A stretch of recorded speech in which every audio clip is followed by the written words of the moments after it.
Change my view. Ukraine is highly unlikely to win the Russian-Ukrainian war. Winning a war is best defined as meeting the victory conditions set forth by the leader of the state engaged in the conflict. For example, the leaders of the Allies in World War II decided that their victory condition was unconditional surrender of all Axis nations and the dismantling of the fascist states. For his victory condition in this war, Zelensky has decided that restoration of the pre-2014 borders of Ukraine will do, including Crimea and the entirety of eastern Ukraine.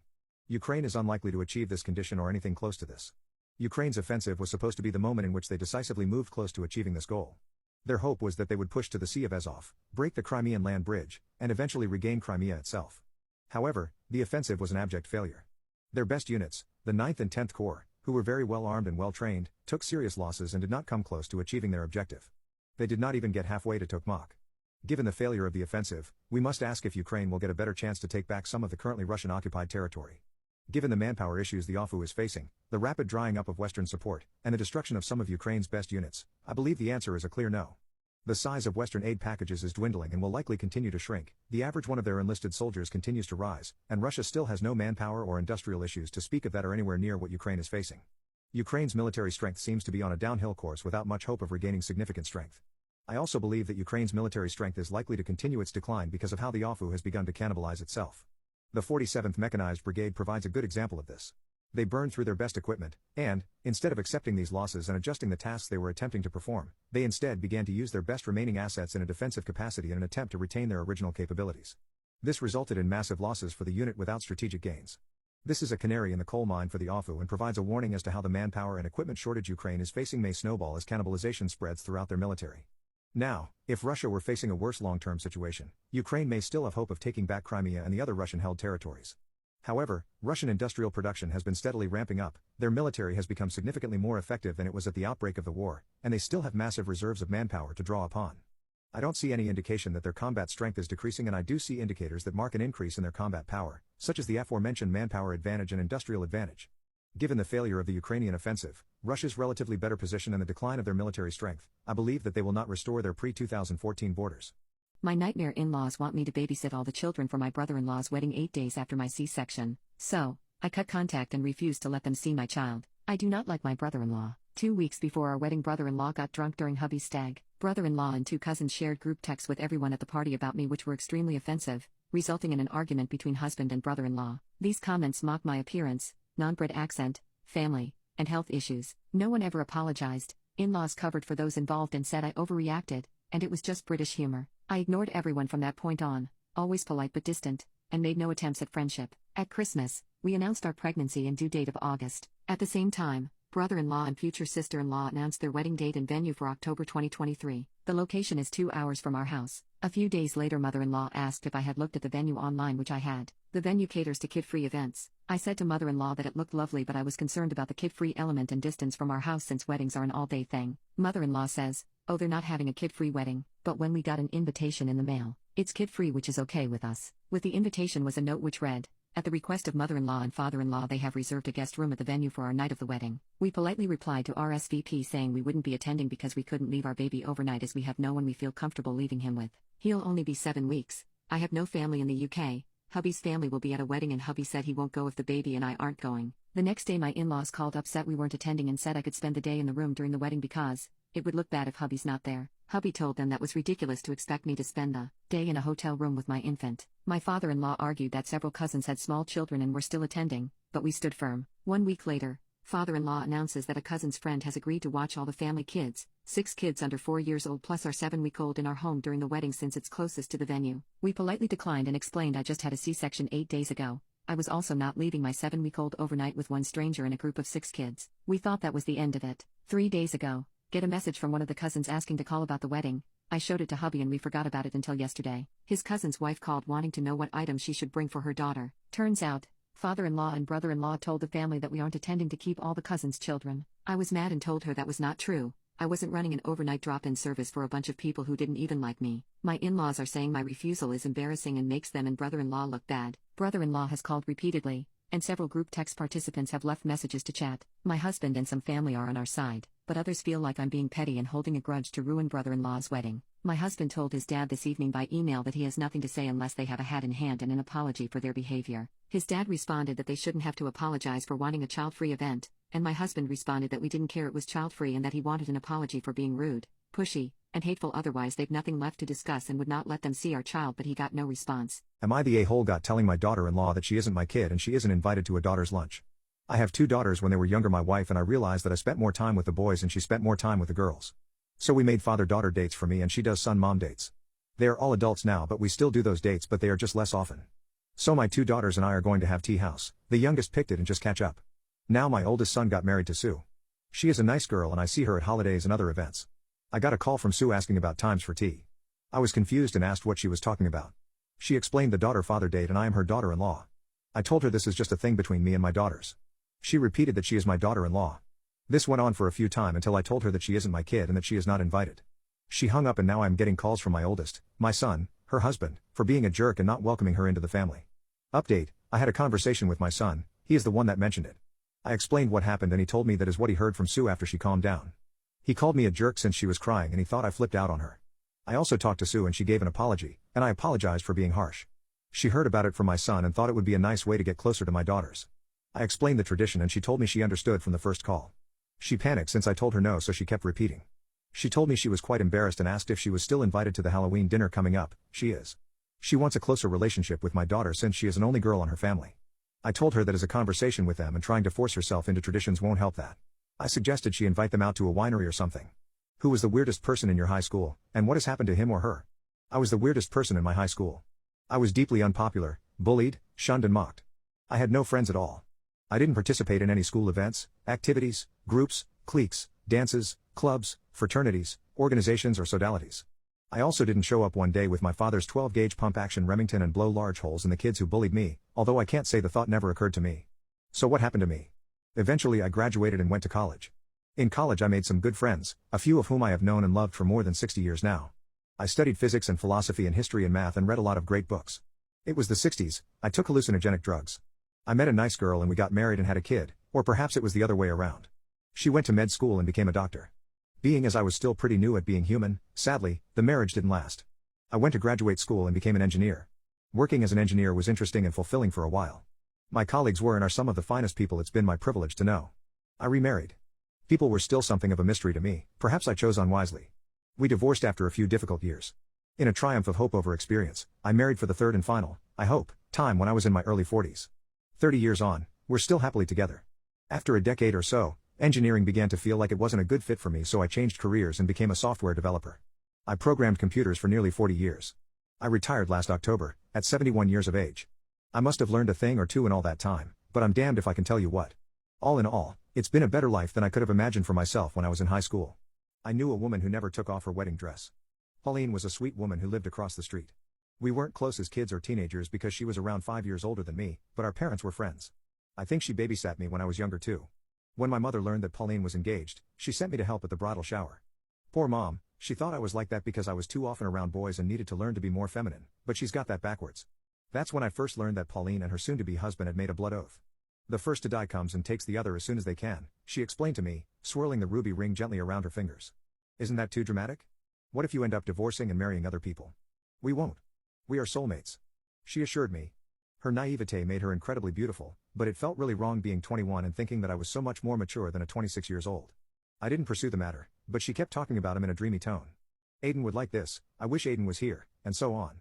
Her dreamy tone almost made me believe that soulmates existed and that you could make the person you love the most follow you in death by just willing it. I met Pauline's friends, and we all ended up having some quality girl time. Pauline explained to us all how she believed that you can wake up in the afterlife and start controlling things with your mind. Of course your memories will be hazy, she clarified. But that's why we made the blood oath. So we can remember. And how will one get the other back? I asked, entertaining her. I like to believe that we'll both grow wings. It was all terribly silly when I think back, but Pauline had something about her that made everyone pay attention and marvel at her words. Despite the age gap, we ended up becoming good friends. I think we were finally at an age where it didn't matter anymore. Since I was in college but lived with my parents and didn't need to work, I had a lot of spare time to accompany her to wedding dress fittings, cake tasting and all the little things that were the world for brides. But Pauline was a pleasant bride-to-be and never freaked out. She was just thrilled about marrying the man of her dreams, and wanted to make it pretty if possible. Little by little, I grew to understand her devotion to Aiden. And he was just as crazy about her, if not more. When they were together the world felt like a brighter and warmer place. Like marshmallows slowly melting over my heart.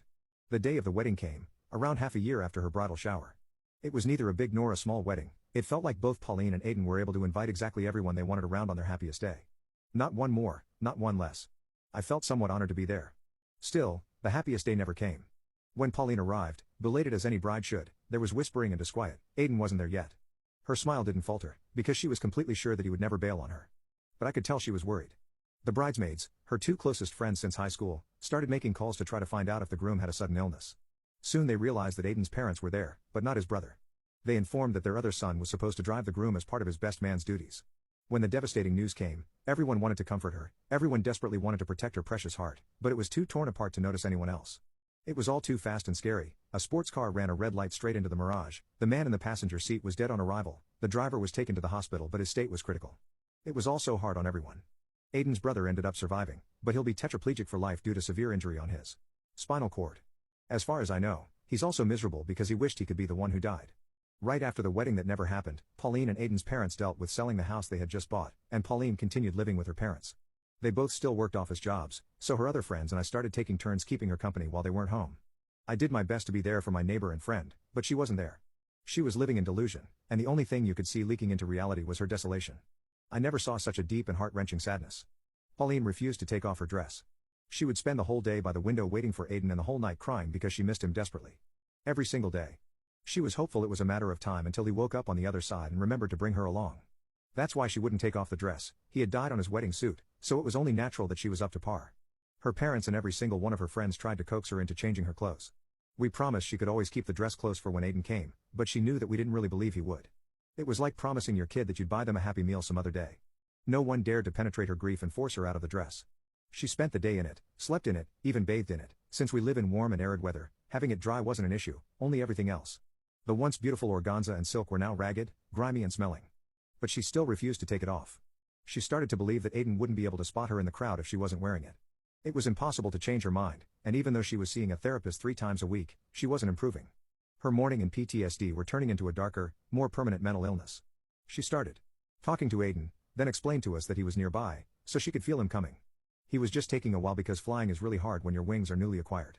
Then one morning, she disappeared for good. No one saw her leaving, and no one saw her at all after that. The only thing that we were able to find, in the small grove behind the house, was her filthy wedding dress. It had 2 large holes poked on her back, like it had grown wings. After finding the dress, everyone who loved Pauline was relieved. Her mother readily admitted that she actually believed that Aiden somehow had come back to take her. Others weren't so fond of the supernatural explanation, but thinking that there was a chance that it happened brought us a sense of closure. It's not that we were happy about her death, but we conformed to the possibility of her finally finding her peace. She was an angel, after all. Why wouldn't she grow wings and escape her flesh prison? The family held a beautiful memorial service in her honor, and slowly we all started moving on with our lives. Now, you might ask what I believe in. I would laugh bitterly because I don't have this choice to begin with. Being the person who spent the most time watching Pauline those days, it was only natural that I was the one to find her dead in the bathtub. Hiding and subsequently getting rid of her body was the hardest thing I have ever done. Tampering with the dress, though, was eerily healing. Still, I think that she would be pleased to know that I faked her rapture. A romantic and mystifying death fitted her way more than suicide. My wife asked me to choose between my mom and her, and I think I'm going to divorce her. My wife asked me to choose between my mom and her, and I think I'm going to divorce her. My mom and dad were both orphans. My dad died 2 weeks before I was born. My mom didn't really have a support system, so we were just the two of us. I never lacked anything because my mother worked all her life to give me the life I have today and didn't even have time for herself to start a new life again. She did all the little jobs possible so that we didn't miss anything. She deprived herself of food to give me food. I had very good clothes while she had none. I saw her make sacrifices again and always with a smile. Frankly, I always thought she was an angel dressed in a human body. The only time she yelled at me was when I was 16 when I saw her getting sick and working at the same time. I wanted to help her by finding a job, but she was angry and told me it was not my job to take care of her and it was up to her to take care of me. She wanted me to get really good grades to get into the best universities. It's the only way I can protect myself when she can't anymore. Even at university she didn't want me to work. I had to be focused on my studies, but she wanted me to volunteer so that I could be an adult who could do something with his hands. I met my wife there while both of us volunteered. My wife is a good person, but she was never close to her parents or her siblings. Yet she adored my mother since she met her. There were times when I thought she loved my mother more than she loved me and we laughed about it. Deep down,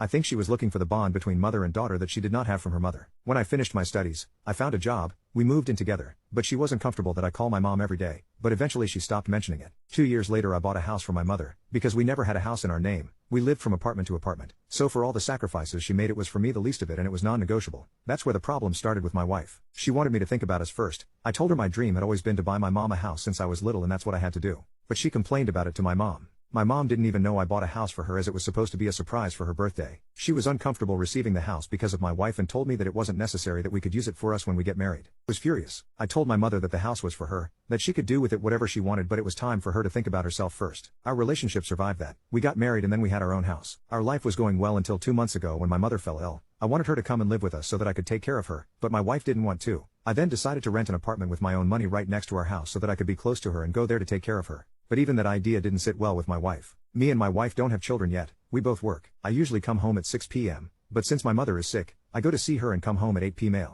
On weekends I see her for 1 or 2 hours and the rest of the time I spend it with my wife. We go on dates, I always accompany her in her hobbies even though she never went to mine. 2 days ago she told me that she thought about it and she thinks I prioritize my mother too much. She told me that I had to choose between my mother and the life I want to build with her. The truth is that I never made her feel that way. We both work, but I'm the one who cooks, and I pay a person to do the housework. I make sure I do the dishes she likes. She didn't even know what I like to eat because I never complain. I run her baths, give her massages, flowers, I write her poems that I hide somewhere in the house for her to find out. We go on a trip 1 weekend a month. I earn much more money than her. I told her to keep her money for herself and I take care of all the bills, even hers. I always make sure to listen to her and consider her opinion. And I think I am easygoing because I can change my mind to accommodate hers, but I realize that she tries to completely change my stance on the only subject where I don't give her a choice, which is my relationship with my mother. Would I be the jerk if I left my family for a new one? When my mother was young, she had a son, Andrew. The father was never in the picture. A couple years later, she met another man, married, and had another son, me. They divorced couple years later, because he only treated me like a son, and acted like my older brother literally didn't exist.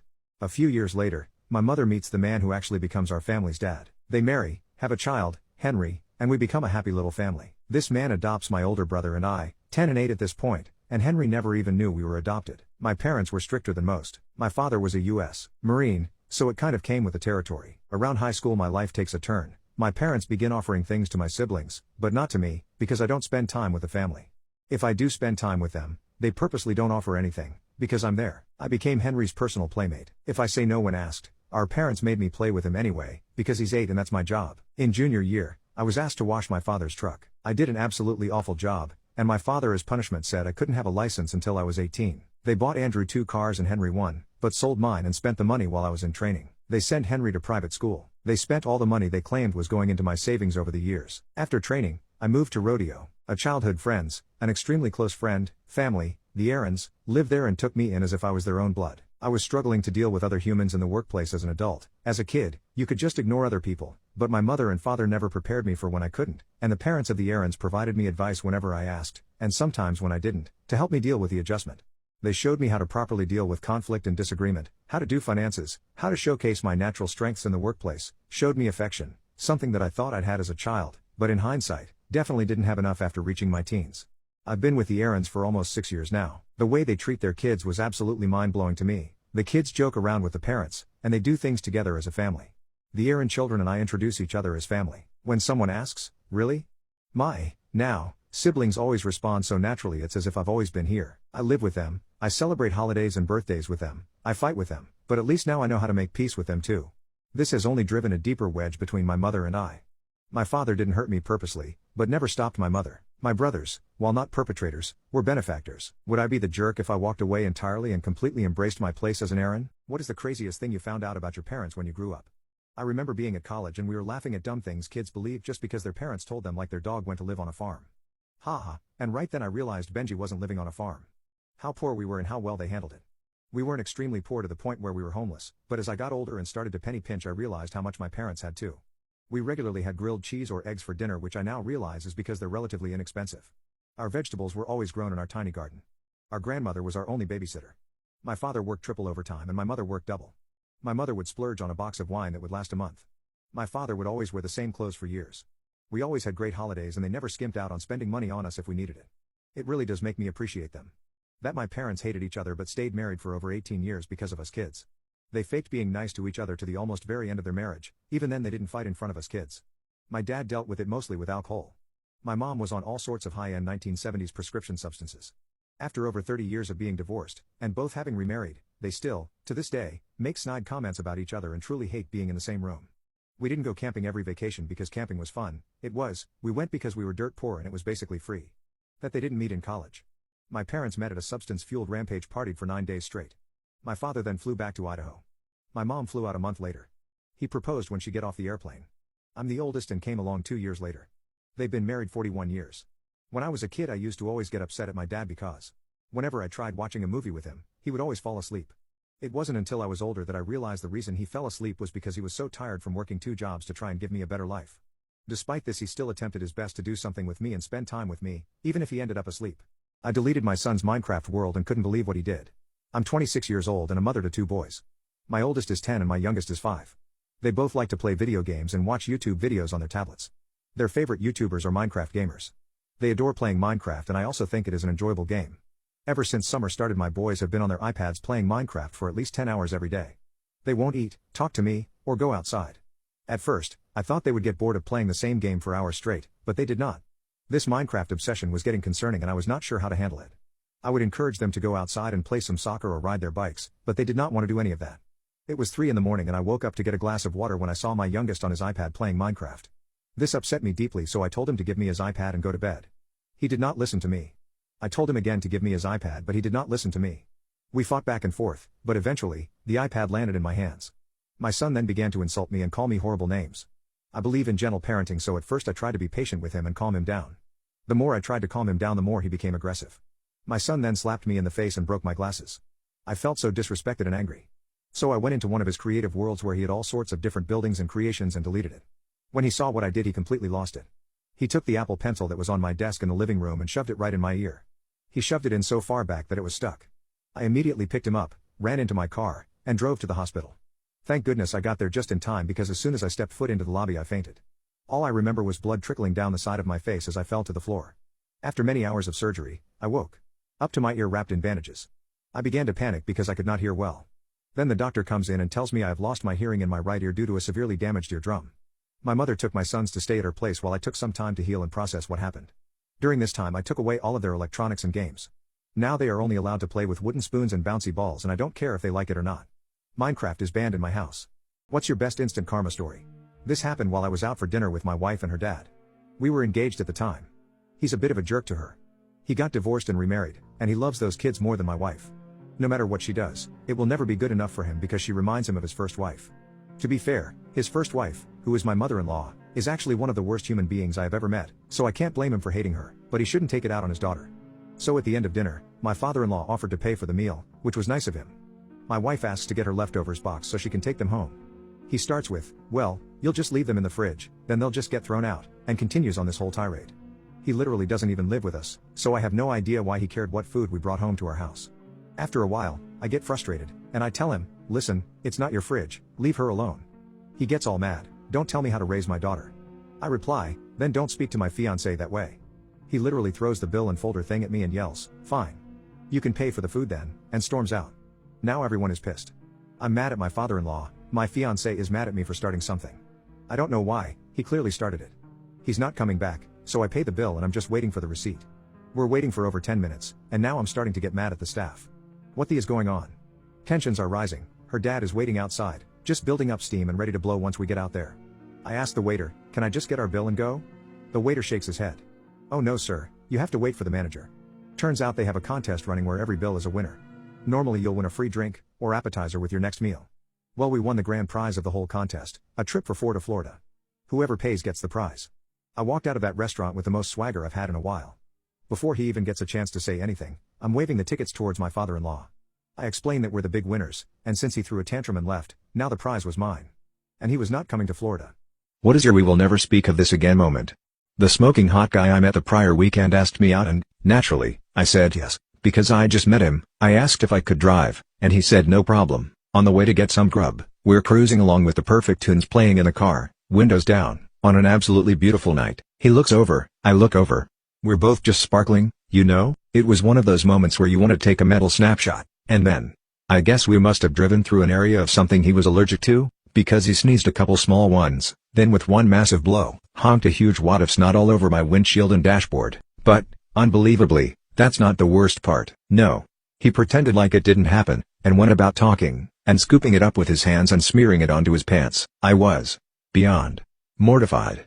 I was throwing up in my mouth, my eyes were watering, and he didn't want me to pull over to get it cleaned up. We had to go to dinner like that, with snotty pants. Sigh.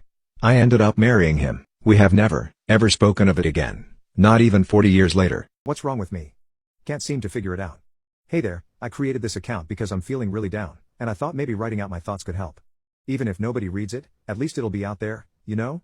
This might end up being a ramble about things in my life that most people wouldn't care about, but oh well. So, where do I begin? I guess describing myself would be a good start. I'm 19 years old. People say I'm relatively good looking. My physique is okayish. I consider myself of average intelligence. I'm more extroverted. These traits describe countless people around the world, and yet I struggle to find happiness. School doesn't work well for me on a fundamental level, and I end up struggling to perform. I also feel like a lousy son to my mother, and I constantly get into arguments with my stepfather. Whenever I try to explain my point of view, I'm met with yelling, which makes me feel like walking away because it's childish. Then my stepfather starts arguing with my mother, leaving me feeling guilty. The only time I truly feel happy is when my friends acknowledge me. They're good friends, really good. If I were to send them a message saying something like "It's been good to know you boys," they would rush over to my house. Not that I've ever done that, but it's just an example. However, even with such amazing friends, I can't seem to shake the feeling that they don't think about me when I'm not active in the group chat for a few hours or if they hit me up out of the blue. For instance, a few days ago, one of my friends sent me a chat with a TikTok meme and mentioned that it made him think of me. Instead of feeling happy about it, I found myself wondering, what's his end game? Why is he sending me this? What's wrong with me? On the other hand, I recently started putting myself out there and pursuing girls. I used to be shy and awkward about it, but now I really want a relationship and some good times. The problem is, whenever I have decent conversations and go out a few times, I start thinking that they don't actually like me. This crushes my confidence. Even on dating apps, I find myself overthinking. I intentionally wait a day or so before sending a message to avoid seeming too eager. Today, for example, I messaged someone I matched with yesterday. She's stunning in my type, but after noticing that she read my messages and left me on read, it made me feel bad. I know it's logical, she probably matches with many people daily and chooses who she wants to talk to, but I still can't help feeling down about it. The messages I sent were stupid anyway. She had asked me something random in her bio, so I asked how many numbers of pi she could name without cheating. Quickly realizing that it was a dumb icebreaker, I sent another message 5 to 10 minutes later asking, if you won the lottery and had to give away 50% of your winnings to an organization of your choice, which would you choose and why? I know it sounds cheesy now, but at the time, I thought it might lead to a more interesting conversation. It's not just about this one girl, I do this every single time. I sabotage myself, and I don't even know why. Logically, I know someone like her would have many matches and only respond to the people she likes best. But even though I know that, I still feel bad. Am I just super insecure? Do I have paranoia? If anyone has any advice or input, I would really appreciate it. I feel like I'm constantly working against myself, day in and day out. If you've made it this far, thank you for reading this. My deadbeat father refused to help me in my education and told me to just find a job. Now, he's asking me to pay for his oldest daughter after I graduate from college. My father was never present in my life even after various attempts I made to have a real relationship with him. During the little time I spent with him as a child, he was very abusive. It took me longer than most to lose my baby fat, and he'd always make snarking comments about it. He'd also compare me to every other child he knew, and I'd always not be as good as them. When I was 10, my mother was diagnosed with schizophrenia and depression. Things got really tough. We had to move in with my grandma, who became responsible for the both of us. Money was always tight. Mental illness treatment is very expensive in my country. My grandma tried to contact my father to ask for help with me because it was really tough for me to see my mother in the state she was in. He always said he couldn't take me in or help with extra money because he had a new family that need his attention. After a while he moved to the other side of the country and didn't talk to me for years. Eventually things got better, the meds started to work, and now you couldn't even tell my mother has any kind of mental illness. However, money was still short for us, especially after my mom got pregnant again, even after the doctors said that was impossible. After I finished HS, I had no hopes of ever going to college because we couldn't afford it, but my mom still made me take my country's equivalent of the SAT. Somehow I got a 50% scholarship for one of the best schools in the country. The problem was, even with the scholarship, we still couldn't afford it, and I couldn't work to pay for it because the school was in the next town and I'd spend literally every time off in traffic. At this point my dad was back in town, so I decided to give it a try and contacted him to see if he could help. He wasn't rich, but he had money and was always doing stuff with his family, so I figured he would have at least a little to help me. But all he said was, "I can't help you, you know that. Just find a job." And after that he never tried to contact me again. Right after that my mom received a very high restitution from the state and literally gave it all to me. I went to college, graduated, got an amazing job, and now I am paying for my sister's college. Last month my mom made a FB post saying how much she was grateful to have me as her daughter because I was helping with my sister's education, and then out of the blue my dad decided to contact me and ask for me to help with his other daughter's college too. I said I couldn't because I was already paying for my sister's and I was saving to buy an apartment. I also said that maybe she should get a job. I felt really great, but then he started to say I was being a vindictive a-hole. He made a FB post about it, and now a lot of people are agreeing with him to the point where I'm reconsidering it.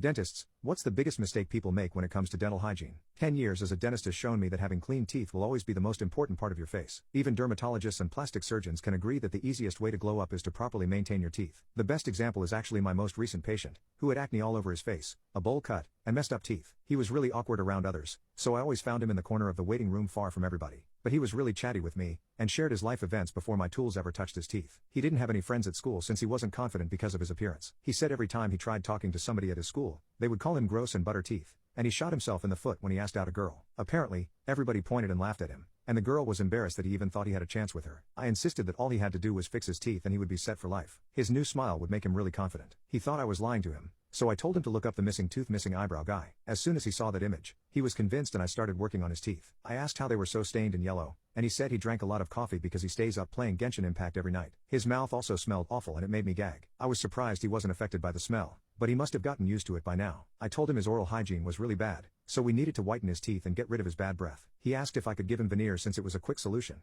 and he didn't want to get made fun of anymore. He said that if better teeth were going to change what little he had left of his teenage years, then he wanted to do it fast. I couldn't give him veneers, because that would only cover up the problem, not get rid of it. He wanted to know how he could get white teeth naturally, and my answer to him was that he needed to brush his teeth with toothpastes that don't have harsh chemicals in them because brands like Crest and Colgate, which everybody uses for some reason, have fluoride and hydrated silica. Too much fluoride leads to brown spots in the tooth and weakens it, making it more brittle and easier to chip off. As for hydrated silica, it damages tooth enamel, and using it to brush your teeth is like using sand to clean glass. So, if he thought he was cleaning his teeth every day, he was actually doing more damage and making it far dirtier than before. I told him that just changing to a natural toothpaste with better ingredients would be more effective for him since the standard brands weren't working. Lately, I've only been giving my patients ORL toothpaste because it has xylitol, which reduces the risk of tooth decay by eliminating the bacteria that causes the decay, and avoids all harsh chemicals, including fluoride and hydrated silica. It also has the best taste, which makes it easier for my patients not to go back to their usual sweet toothpaste, but honestly any toothpaste without harsh chemicals works. You just have to do the research first to make sure it's actually safe for you. My patient tried arguing with me when he saw that the toothpaste costs almost $30, even though people spend thousands on clothes, makeup, and useless fitness equipment. But teeth are the only thing you can never take off. When I explained it to him that way, he accepted the ORL toothpaste, and I scheduled him for a 4-week checkup since that would be enough time for the toothpaste to show some results. 4 weeks later,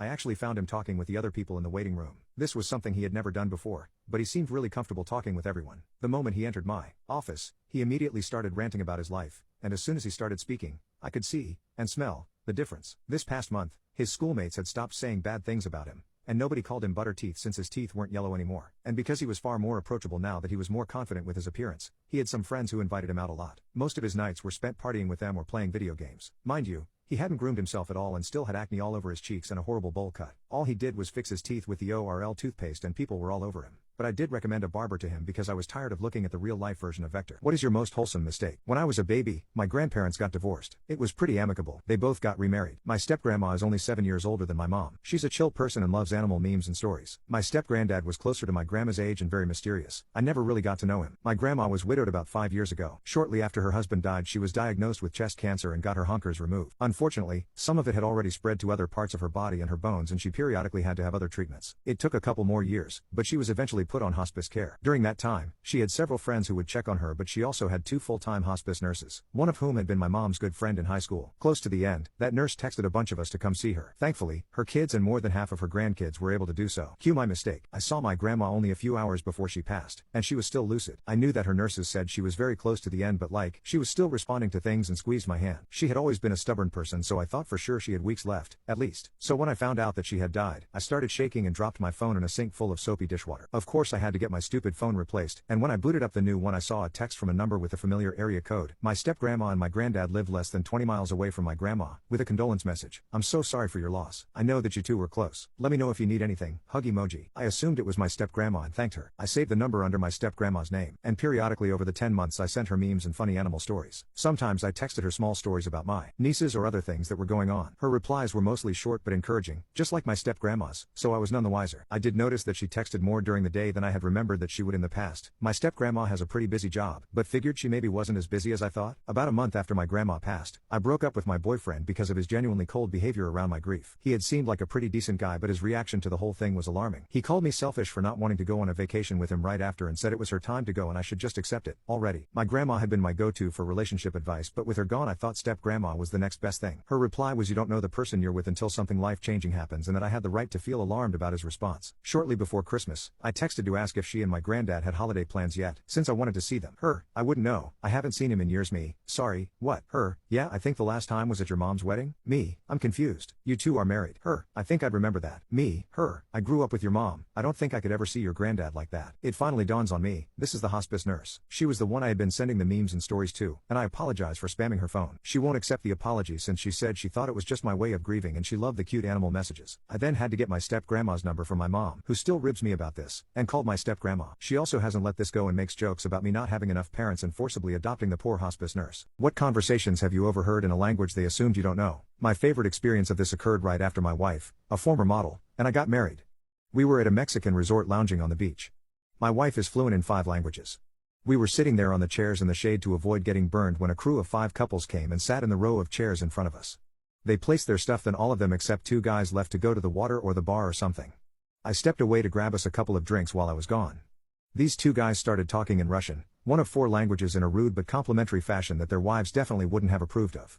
She was offended but didn't want to make a scene. After I returned, they stepped away and she told me what had happened. We waited until their wives came and sat down with them, and I got my wife to go ask one of the ladies in Russian what time it was. The lady was so excited to have someone in Mexico speak Russian that she invited us to come sit with them and chat. She even invited us to join them at dinner. The 2 guys were horrified but couldn't say anything without outing themselves. We were all at the resort for the next 8 days, but every time the guys saw us, they redirected their wives to go look at a lizard or something. It was an amusing and harmless payback. My wife could have told on them, but she decided to let them teach themselves their own lesson. My cruel husband destroyed my self-esteem and treated me like garbage because I am fat. So I lost weight and divorced him. I have been married to my husband for 7 years and I became pregnant in the 4th year. After having the baby, I struggled a lot with losing the baby's weight and adjusting to being a parent. I wasn't focused on my appearance and instead, I was trying to figure out our new routine and way of life. My attention was all on the baby and the household chores because this is the only way I thought that I could help my husband while being a stay-at-home wife. My husband is a very sweet man. He always gave me flowers when we still hadn't had our baby and would always often kiss me on the cheeks. This is one of the things that made me love him. He see to it that I feel special. But I noticed that it all stopped after my pregnancy. My husband started making these little comments about my body and how I should start working out and wearing makeup again. It made me feel really awful and I worried that he might start looking elsewhere because we weren't being intimate anymore. He even suggested hiring a nanny so I could have more time for myself, but I wanted to be there for our baby full time, so I turned down the offer. That made him angry and he started acting cold towards me. Months went by without any hugs, kisses, romance, or any kind of affection, and my self-esteem hit rock bottom. Every time I looked in the mirror, all I saw were the flaws that my husband pointed out. This went on until my son turned 2 years old. By this time, we were no longer having intimacy for a year because he told me that he was disgusted by my fat rolls. He even compared me to his young co-worker and said that her husband must be so lucky to have such a sexy and fit wife. He also told me that the woman has already 2 kids yet she did not grow like an elephant unlike me. I desperately wanted to win my husband back. I thought that if I got in shape again, he would show me love and affection and our marriage would be saved. I craved his attention so much and it hurt to see how much things had changed. I took matters into my own hands and hired some help. With more free time, I started going to the gym, taking swimming classes, with my hair and lashes done regularly, and eating healthier. And guess what? I've lost a ton of weight in 6 months and I feel amazing. I instantly felt the change in how my husband treated me. He started touching me, kissing me, buying me flowers, and treating me like the complete opposite of how he treated me before. You'd think that would make me feel better, but for some reason, it made me feel worse. All I could think about were the hurtful things he said to me when I was at my lowest and how cold he was towards me. It was not an easy task, but I eventually got my confidence back and realized that I put myself in a very pathetic situation by begging for his attention. So as a result, I pulled back from him and tried to maintain distance. He was not happy about it and called me out. My emotions burst for the very first time in 3 years and I confronted him about how I felt. How I felt depressed when he would constantly criticize my appearance, but now he seems to not remember all that he did to trample my feelings. He looked guilty and apologized. He promised to change and prove that he could be better. But honestly, I'm not sure if I can trust him again. What if I gain weight again or have to deal with health issues? Will he treat me like garbage again? So I sat down with my husband and had a conversation about what happened. He kept saying sorry, but I asked him if he understood why his behavior was hurtful. He just kept saying he was being a jerk, but I felt like he didn't grasp why it was a problem, so I broke it down for him. I told him that saying I still looked pregnant 3 months after giving birth or calling me a mess because of my dark circles, rolling his eyes when I wanted to show affection, not talking to me for days without any reason, and not wanting to spend time together were all very hurtful. And on top of that, he didn't offer help so I could take care of my mental health. Instead, he wanted me to go to the gym and get in shape so he could feel attracted to me again. When I reminded him of all this, he couldn't even look me in the eye and didn't say a word. I just don't think he fully understands how badly he treated me. No amount of extra weight can justify that kind of behavior. I wouldn't treat a stranger like that, let alone someone I love. But for the sake of our son, I still offered him couples counseling. And guess what? He refused. He said he was afraid that the therapist and I would team up against him and make things worse. We went round and round in circles, and after almost 3 hours of talking, I finally had enough and told him I wanted a divorce. He tried to convince me that he could prove he could change, but when I asked him how, he just said I had to have faith in him and see it for myself down the line. That's just not good enough for me. I told him I was taking our son to my mom's place for the weekend and that we would discuss everything before finalizing the divorce on Monday. He said okay and we left. But now he won't stop blowing up my phone, begging for a second chance and telling me how much he loves me and how he made a mistake. All I ever wanted from him was love, loyalty, and respect. But he didn't give me any of that in the past few years. I can't be with someone who doesn't love or respect me. Am I the a-hole for thinking my wife is cheating on me with her old coworker? I have been with my now wife for over a decade, married for 7, and we have a 3-year-old child.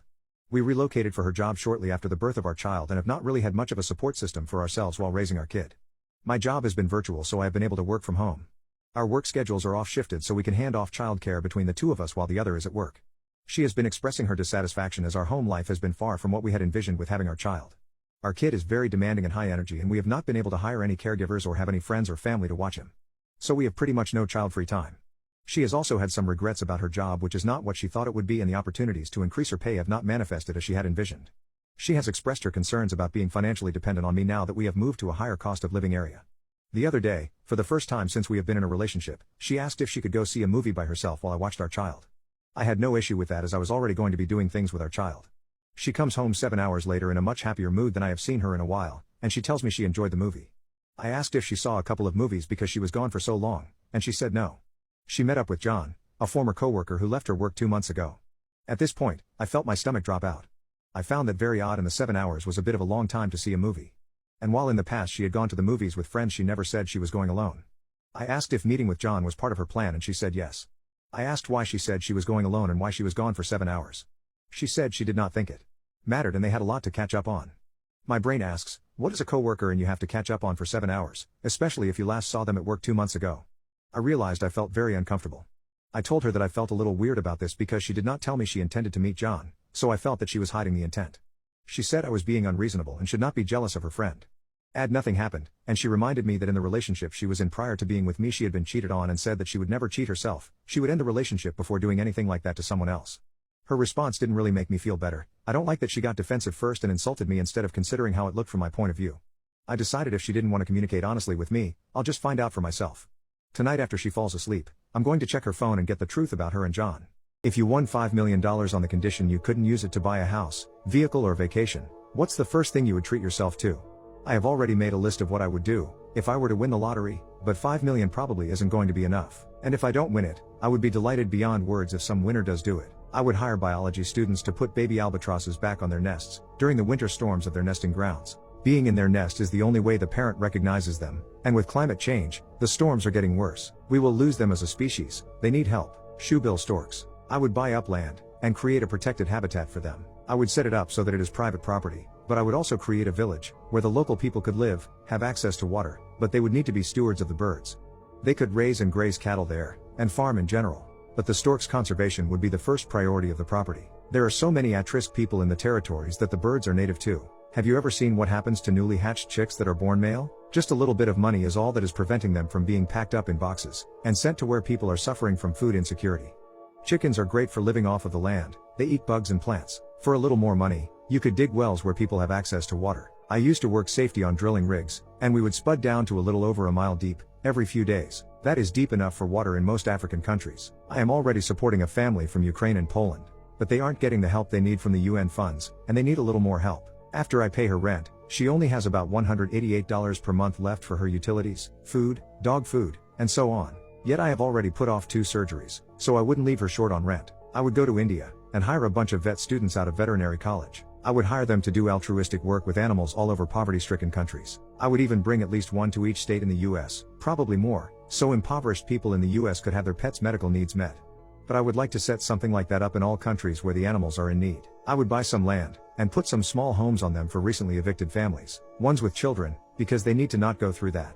Not the pricey tiny homes, but I have been looking at affordable, small houses, where a family community can grow. In fact, I have already been looking at land, and these small affordable houses that I can go ahead and try starting within the next year or so, without having millions of dollars. Someplace they can live for less cost than a weekly stay motel, and kind of get their feet under themselves again. I would want to establish USNC cadet units throughout all of the reservations in NM and Oz, and every other poor reservation in the US, and be able to send all members to 3 of the camps, each summer. Give them a glimpse of the world beyond the reservation. Do you remember where Walt and Pinkman were cooking meth in the desert? That was Tohachilehe Reservation. When I was a teenager, I used to go out there all of the time. It was called Canoncito then, along with Laguna and Acoma reservations, trading horses. There is just no future for those young people out there. But most of the families cannot afford the uniforms, or the summer camps. Just a little bit of money could fix that, and probably 40 other ideas like that. I do play the lottery, and honestly, I can say that I had never thought of a single thing that I wanted for me. Our farm is already paid for. I am not a big fan of new cars, and because we have animals, we just don't do vacations. In fact, I am happiest at home with my animals. I might like a new barn for them, but I see so much that needs fixed in the world that I obsess over them. All of these problems are fixable. Someone just has to care. Update: my fiancé's graduation party for his master's might be my deal breaker. A lot of people suggested talking to my fiancé in an open space or my parents' home about my deal breaker, but I wasn't able to do my parents' home, although I got to talk to them and they agreed with my reasonings. They said they were disturbed by how easily he admitted he would distance himself from a potentially gay child and that it was a good thing it came out before the wedding. I also got a lot of people calling me out for not broaching the topic of gay children or how he felt about LGBTQ in the years we dated, and that's on me for never thinking to bring up. Going forward, it will be something I ask early on before getting emotionally invested in a relationship. Because I couldn't speak to him at my parents' place, we ended up talking at a place we went for lunch, and I told him that I couldn't go forward in the relationship because he repeatedly said he wouldn't accept any children who came out. But when I said that, he didn't try to take it back and said that he was willing to compromise for me. He said it was better than pretending to agree with coming out and that he was being honest, but I told him I was done because of his beliefs, and he didn't take it well. He took it fine at the restaurant and finished lunch without saying much else, and he kept saying I was overreacting and that he couldn't believe I wanted to end the relationship over him wanting to compromise. My parents have been helping me with canceling the wedding, but he took his spite online. He made a Facebook rant a few days after that, doubled down on a lot of the things he said, and he said he made it to explain his side of things. He said that I was breaking up with him despite him honest about his willingness to compromise and not hiding it like many couples internalize things. He also said our country was changing things that was always wrong, such as gay rights, and he said that people were trying to shove gay rights down everyone's throats. He also said that you can't say anything these days because of cancel culture and Me Too catering to sensitive people, and he said that the value of education was dropping because people were becoming more stupid. He also said that that was why he wanted to become a teacher, because there weren't enough good ones, and those were just a few of the things in his rant.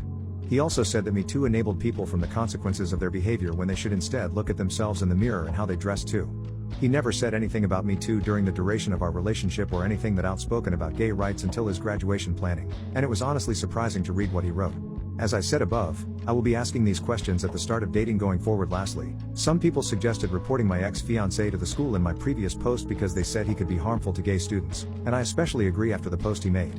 I did receive a lot of hateful DMs from people who agreed with my ex and said that I'd be wrong to contact the school. Some even accused me of considering canceling him in DMs and a few comments on my last post, but I don't see it as that. I see calling the school as something that's important because this mindset is harmful to so many, and he is already a substitute teacher at an elementary school. He began subbing before he graduated. I want to ask what would be the best way to go about it, whether that would be an email, phone call, or potential visit to do it in person. I have already screenshotted the post he made, and I've only answered questions about the breakup from people who have called so far.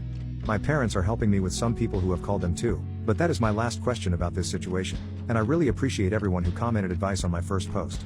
Am I the jerk for telling off my best friend after she used my boyfriend to make another guy jealous? This girl, 26, and I, 27, have been best friends for the past 3 years. We met at my first job that I had in this new city I moved to. At first it was great. Not too long after we met, I mentioned that I have a boyfriend and told her a little about him, his career, age, etc. I then showed her a picture of him, like a proud girlfriend low-key wanting to show off her boyfriend, as expected, and she immediately said, "Oh wow, he's cute." And proceeded to ask me a little bit more about him, but not much, and I thought that was it. Fast forward to the first time she met him. We all went to dinner about a month after our first meeting at work. It was the first time she met my boyfriend in person. Throughout the dinner, she mainly spoke to him and only a little to me. As time went on, I didn't think too much about it. I just thought they were friends and that was that. She asked for his number one day and I didn't think twice about giving it to her since she was my best friend. She began texting him every so often, just saying hello to asking to hang out without me. My boyfriend, being a polite southern boy, didn't really reply back too often because he was working. When asked to hang out without me, he would politely decline and tell me immediately. He said it never felt right when she asked me to hang out without you. Isn't she supposed to be your friend first? Keep in mind, she never told me or brought up in conversation that she asked my boyfriend to hang out with her alone. He always told me first and right when it happened or right when he could if he was at work. A few months later, she started asking about him. When she would ask me to dinner, she always asked if he was coming or if he was at work. If I told her that he was working or busy, she would offer to go to his workplace and wait until he got off so he could go with us. Then when we would go to dinner together, she would always hug him first before she looked at me. She did this every time we arrived and departed. After that it advanced to she would make him tell her that he loved her. As in teasing him by saying, "Oh, he doesn't love me," just to make him say that he loved her. He came to me several times saying that it made him uncomfortable and that it was weird that she always made an emphasis to make him say that he loved her. One day we invited her over to eat brunch with us. My boyfriend, 26, is a chef and loves to cook. He was cooking us brunch when she called me to talk about one of her topics she loved to deep dive into about herself. Thinking nothing of it, we invite her over to eat. After all, we had more than enough food and she's a friend, right? As usual, he was her first target upon her arrival. He always showed PDA between us around her, but ever since she started focusing more on him, he started to make it a point every time we hung out. Not in an overbearing way but subtle enough to take the hint. After getting her food, she was talking about this guy she was Snapchatting with who was a long-time friend that she liked. As we were talking, I took our dishes to the sink and started gathering things to begin the cleanup of the kitchen. I proceed to look over my shoulder and she is all over my boyfriend. Phone in hand and recording it all on Snapchat for this guy. She was hugging him and again made him say he loved her. She almost went as far as sitting in his lap. I was so furious I couldn't speak. He was consistently trying to get away from her and mentioning my name and trying to insert me in the conversation as much as possible. She ended the video and said, "Ha. I bet that will make him jealous." Finally able to get away from her, he comes back over to me and wraps me in his arms. No doubt he saw the complete rage in my facial expression. She informs us of the guy's reply and is beaming with victory as she can tell it did the trick. My boyfriend insists and continues to bring up, "Hey, why don't you send a picture or video of me and, redacted, together? Then he won't be as jealous." She completely disregarded his statements as if he never said them. She finally leaves and my boyfriend and I talk about what just happened. He is just as stunned as I am. 3 days later, she asks me to dinner as if nothing happened. At this point, I've had it. So I voice my feelings. She says, "Dinner tonight?" Me, "No." Her, "Oh. Busy?" Me, "Nope. I just don't want to go to dinner with a friend who uses my boyfriend as bait to make other guys jealous. In my own house in front of me no less." Her, "That wasn't my intention. I'm sorry if you took it that way." Me, "Bull, it wasn't. You said out loud this will make him jealous. And my boyfriend made several statements about telling the guy the truth and sending him pictures of us together, but you acted like he never spoke. Needless to say, we didn't speak after that. Am I the jerk for being mad? Did I overreact? Drill sergeants, what was the funniest thing a recruit has ever said? I'm not a drill sergeant, but back in Army Basic, we had a guy in our company who, let's just say, wasn't the sharpest tool in the shed. He was 65 and spoke like Bubba from Forrest Gump, so we all called him Big Bubba. Well, one afternoon in the chow hall about a week into Basic, we noticed there were animal crackers on the chow line. Of course, our drill instructor also happened to notice this as well, so she informs us we were not to touch the animal crackers under any circumstances, as we have not earned the rights to anything sweet. So we all acknowledge and start moving through the chow line, side-eyeing and drooling over the animal crackers as we avoid them at all cost. Well, Big Bubba is 3 spots in front of me. He gets to the animal crackers and loads up an entire handful of them, tosses them on his tray, and then proceeds to go for a second handful. We all see this and are thinking, "Oh, crap, he's going to get smoked for this. We should warn him." So the guy behind him starts trying to quietly get his attention and let him know, "Hey, Big Bubba, did you not just hear? We aren't supposed to touch those. You get caught, you're gonna get ripped for it."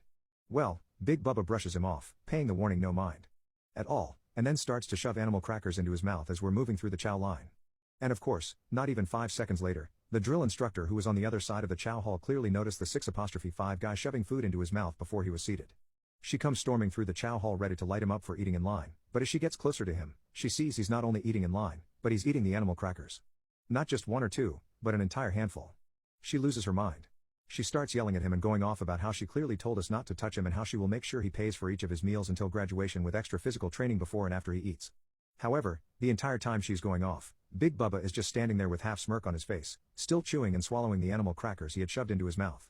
After she gets done chewing him out, she sees the smirk he's had on his face the entire time and asks, "What in God's name are you smirking about? You just screwed yourself by eating those animal crackers." To which he responds in the calmest, most sincere way ever, "Drill instructor, you told us not to touch animal crackers. These ain't animal crackers, these animal cookies." Oh man, we all started to quietly laugh in line at the audacity of this dude and his response to her question. The drill instructor immediately cracked a smile and turned around to not show us. She took a few steps forward, turned around again, and looked him dead in the eyes and said, "Touché. Seeing how my eyes have deceived me, and you are in fact not eating animal crackers, you're eating animal cookies, I feel you've earned the right to eat your animal cookies." We were all stunned at this response. He just cracked the system. However, what the drill instructor did next earned Big Bubba the #1 spot on all of our crap list for the remainder of Basic. She immediately tells us to clean our trays off, sit them down, and to line up in formation outside in 30 seconds. Half of us hadn't even gotten our food yet, and the other half hadn't even had a chance to take more than a single bite of theirs. So we're all annoyed about this and quickly run out to line up in formation. As Big Bubba sits his tray down and goes to turn around and follow us outside, the drill instructor stops him and says, "No, not you, you come with me." We all get outside lined up, stomachs growling and annoyed about the whole situation. And then out walks Big Bubba carrying a large bag. It was at least 10, maybe 12 pounds and full of animal crackers. Then comes the drill instructor. She walks out slowly behind Big Bubba and has him stand beside her holding the bag in his hands. Then she slowly starts to pace back and forth in front of us with her head down to the ground. For a solid 15 seconds, which at the time felt like hours. We were all shocked and confused as to what was happening. As she's pacing back and forth in front of us with her head down, she quietly says, "Due to Big Bubba, help. I have learned that I have been deceived. I have been deceived by my very own eyes. Something I have lived my entire life with." She turns to look at Big Bubba and continues on speaking. "I have learned today that in fact, this bag here in Big Bubba hands are not animal crackers. They are actually animal cookies." She then stops pacing back and forth, looks up, and directly looks into each and every one of our souls. She then starts to say, "I am highly disappointed in each and every one of you here. The army isn't every man or woman for themselves. We are a team. We are sisters and brothers. We are a family. And family is supposed to have each other's backs. I am deeply hurt by each and every one of you right now for the simple fact that not a single one of you had my back. Not a single one of you pointed out to me that I was being deceived by my very own eyes. None of you told me that these right here are not animal crackers, but in fact, animal cookies. Your actions have shown me today that you all lack teamwork and support for your fellow soldier. We were all wondering what in the world is going on right now." She then goes on saying, "Big Bubba is the only one here who understands what family, teamwork, and support really is. He went out of his way and informed me I was wrong about the animal crackers. He knew that I, his drill instructor, his soon-to-be fellow sister in arms, was not going to be able to succeed in life without knowing that these animal crackers are actually animal cookies. His actions today show a strong leader, someone who is not afraid to call out and let his chain of command know that they have been misled. He has shown that he values not only the rank, but also his fellow human. For his brave actions today, he will be rewarded with this bag of animal cookies." She placed extra emphasis on cookies. "As for the rest of you, let's just say my day has cleared up and you are all going to learn from Big Bubba actions today of the importance of teamwork and how we need to look out for our fellow battle buddies." She then lets Big Bubba know he gets the privilege to sit this out and watch us as he enjoys his bag of animal cookies. She smoked us for 3 hours straight in the middle of July in South Carolina summer heat. We kept going until Big Bubba ate the entire bag of animal cookies. My in-laws insisted I take on traditional housewife duties, and my husband agreed. So I told him he's too broke to be that sexist. Now he's upset and I'm wondering if I went too far. So my husband comes from a traditional family. His mom is a stay-at-home mom, and his father was a sole provider. I come from the opposite. My mother pretty much banned the idea of ever being financially dependent on a man and drilled that into me early on. My husband worked hard to unlearn the values he saw replicated at home. He, even more than pulled his weight at home, was an engaged and present father and a genuine partner. The one thing that grinds my gears is how much weight he puts on the opinions of his family. I get that we all want our parents to be proud of us, but this is too much. My in-laws are staying with us for 2 weeks. Our usual routine is I prep breakfast, we all eat lunch at work and school, and my husband makes dinner. We have a cleaner, but she's on holiday. So in the meantime, we're DIY in the cleaning, where it's down to everyone to keep their space clean and common spaces. We all clean. This is how we've always done it, and it works. My in-laws hate that I'm one of those modern women. They hate that I work. They hate that I don't find my purpose in being a wife and mother, and they hate that my husband pulls his weight at home. We spoke pretty frankly early on where I established my boundaries and told them I won't be chastised about how I live my life in my home when I am a guest in their home. I accommodate their ways and play the daughter-in-law they wish I was. They have, for the most part, respected this. I got home yesterday after work, tired and starving. I typically get home around 6:30 p.m. and we eat at 7 p.m. I said quick hellos and ran up for a pre-dinner shower. When I came down, I went to the kitchen to help set up for dinner and found nothing ready. I asked my husband about it, but he wouldn't look at me and his mother answered that he hadn't cooked anything. She told me I needed to do my duty as a wife and cook for my family. My character of a husband still wasn't looking at me. I just walked away and ordered takeaway. I dressed up for me and my kids and we sat at the table to eat. My husband and his parents served themselves and joined us. My mother-in-law was still going on about what was wrong with me and why I was a failure. I asked my husband if he had anything to say. He said his mother had a point and it wouldn't hurt if I acted more like a proper woman and took better care of my home and children. He said tradition was tradition for a reason, and it was kind of insulting that I thought I was too good for how he was raised. This is where I might be the jerk. I told him tradition won't allow a man on $35,000 a year to support a family of 5, and he was too broke to be so sexist. He loved her, and I saw tears welling in his eyes. He excused himself from the table. I regret saying this in front of our children, but him saying that to me after I'm busting my butt to clean up this mess on top of having to deal with his parents was too much for me. Did I go too far? My two-timing husband hid his best friend from me for years. I've found out why my husband hides his best friend from me, and I don't think there's anything I can do about it. I, 26, have been married to my husband Dylan, 26, for 3 years.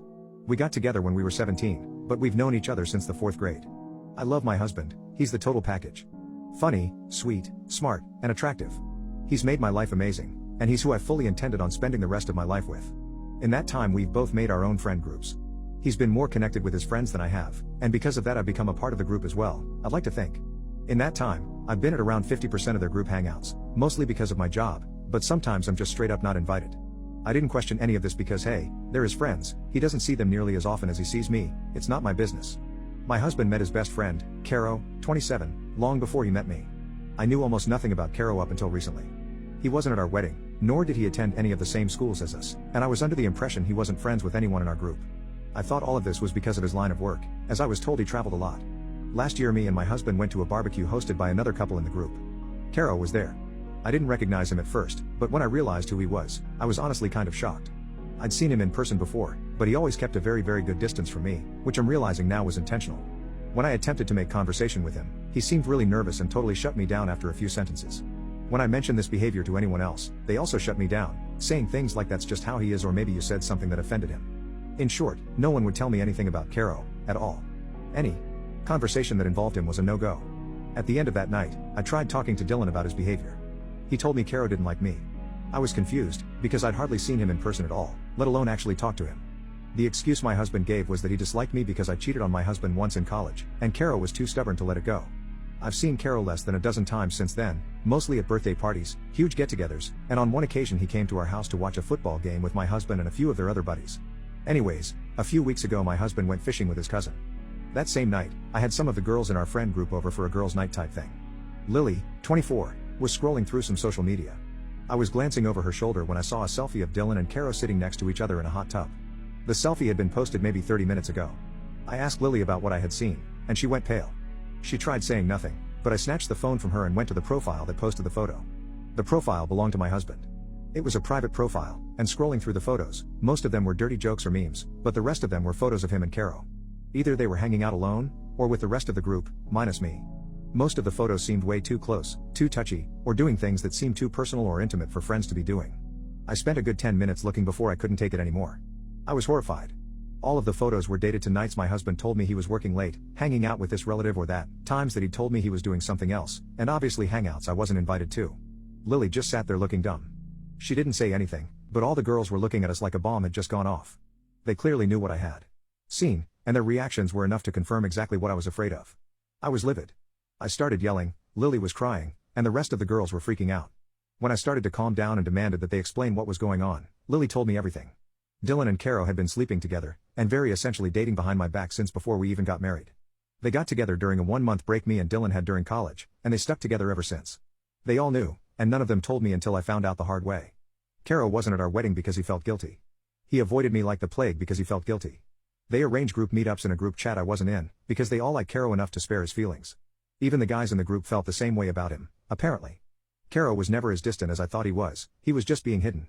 Dylan was hiding him from me because he didn't want me to find out they were together. By the end of it, half of us were sobbing, and everyone who wasn't was apologizing to me. I was so angry. I made them swear they wouldn't say anything to Dylan, or anyone else. I kicked them all out, and cried myself to sleep. I was basically in denial, like it was some kind of sick prank. My husband didn't come home until the next morning. He told me all about the supposed fishing trip he'd gone on. I didn't say anything about what I knew. I guess he could tell something was up, because he kept asking me what was wrong, all day, every 5 minutes. Eventually I just told him I'd been in an argument with my sister. By the end of the week, I was totally numb. Last night while my husband was handing out candy to kids, I saw a notification pop up on his phone. Since I knew his password, I opened it. It was a text from Caro. I looked through the conversations they'd had, it confirmed everything. It was devastating. Dylan texted Caro the exact same way. He texted me. He told Caro he loved him. Every sweet thing he said to me had been said in his conversations with Caro. I was hardly mentioned. I put his phone back before he noticed. Dylan is at work now. I don't know what to do. I could never imagine myself leaving Dylan, because he's such a loving partner and a good man. But I can't see myself winning in a competition against Caro if that's what it comes down to. I can't even make myself be disgusted or angered by Dylan. I love him too much. I'm not even upset with Caro. But I'm so hurt, I don't want to risk losing my husband, and I don't want to share him. I called Lily and my sister this morning and told them about what I had found. They both asked what I'm going to do, and I had nothing to say. I don't know what to do, at all. Today I messed up by accidentally leaving the door open. So I, 21 female, have recently started working as an exotic dancer. I live interstate to all of my friends and family, and one of my best friends, 21 male, came to visit for a week. We've known each other for 5 to 6 years and are completely platonic, but no one knows about my work, not even him. I have a 3-bedroom place, and use the second room I as a walk-in robe and storage space, which has a temporary strip pole in place, cleared with landlord. The third is my office I use for studying for uni. He is staying in the office on a camping bed I have in there. I also work as a carer during the day, so I told him I was going for a night shift for that. While getting ready in the wardrobe, I had my hair and makeup mostly done, was going to finish the rest at work, so it's not as obvious, and was doing some stretches and warming up in the lingerie I was going to wear and doing a few turns around the pole, etc. That's when he opened the door, while I was upside down on the pole with my legs up. I realized I must have left the door like 1% open, enough it didn't click shut, so it opened right up. It doesn't have a lock. He saw everything, the outfits, the pole, me. He apologized for intruding and quickly left to his room and now won't talk to me or open the door. I'm not sure what to do now, and I'm scared he might tell my other friends or family, since it's something I don't want anyone knowing, and I'm worried he will not be my friend anymore now he knows. What is a life hack that seems fake, but is a true lifesaver?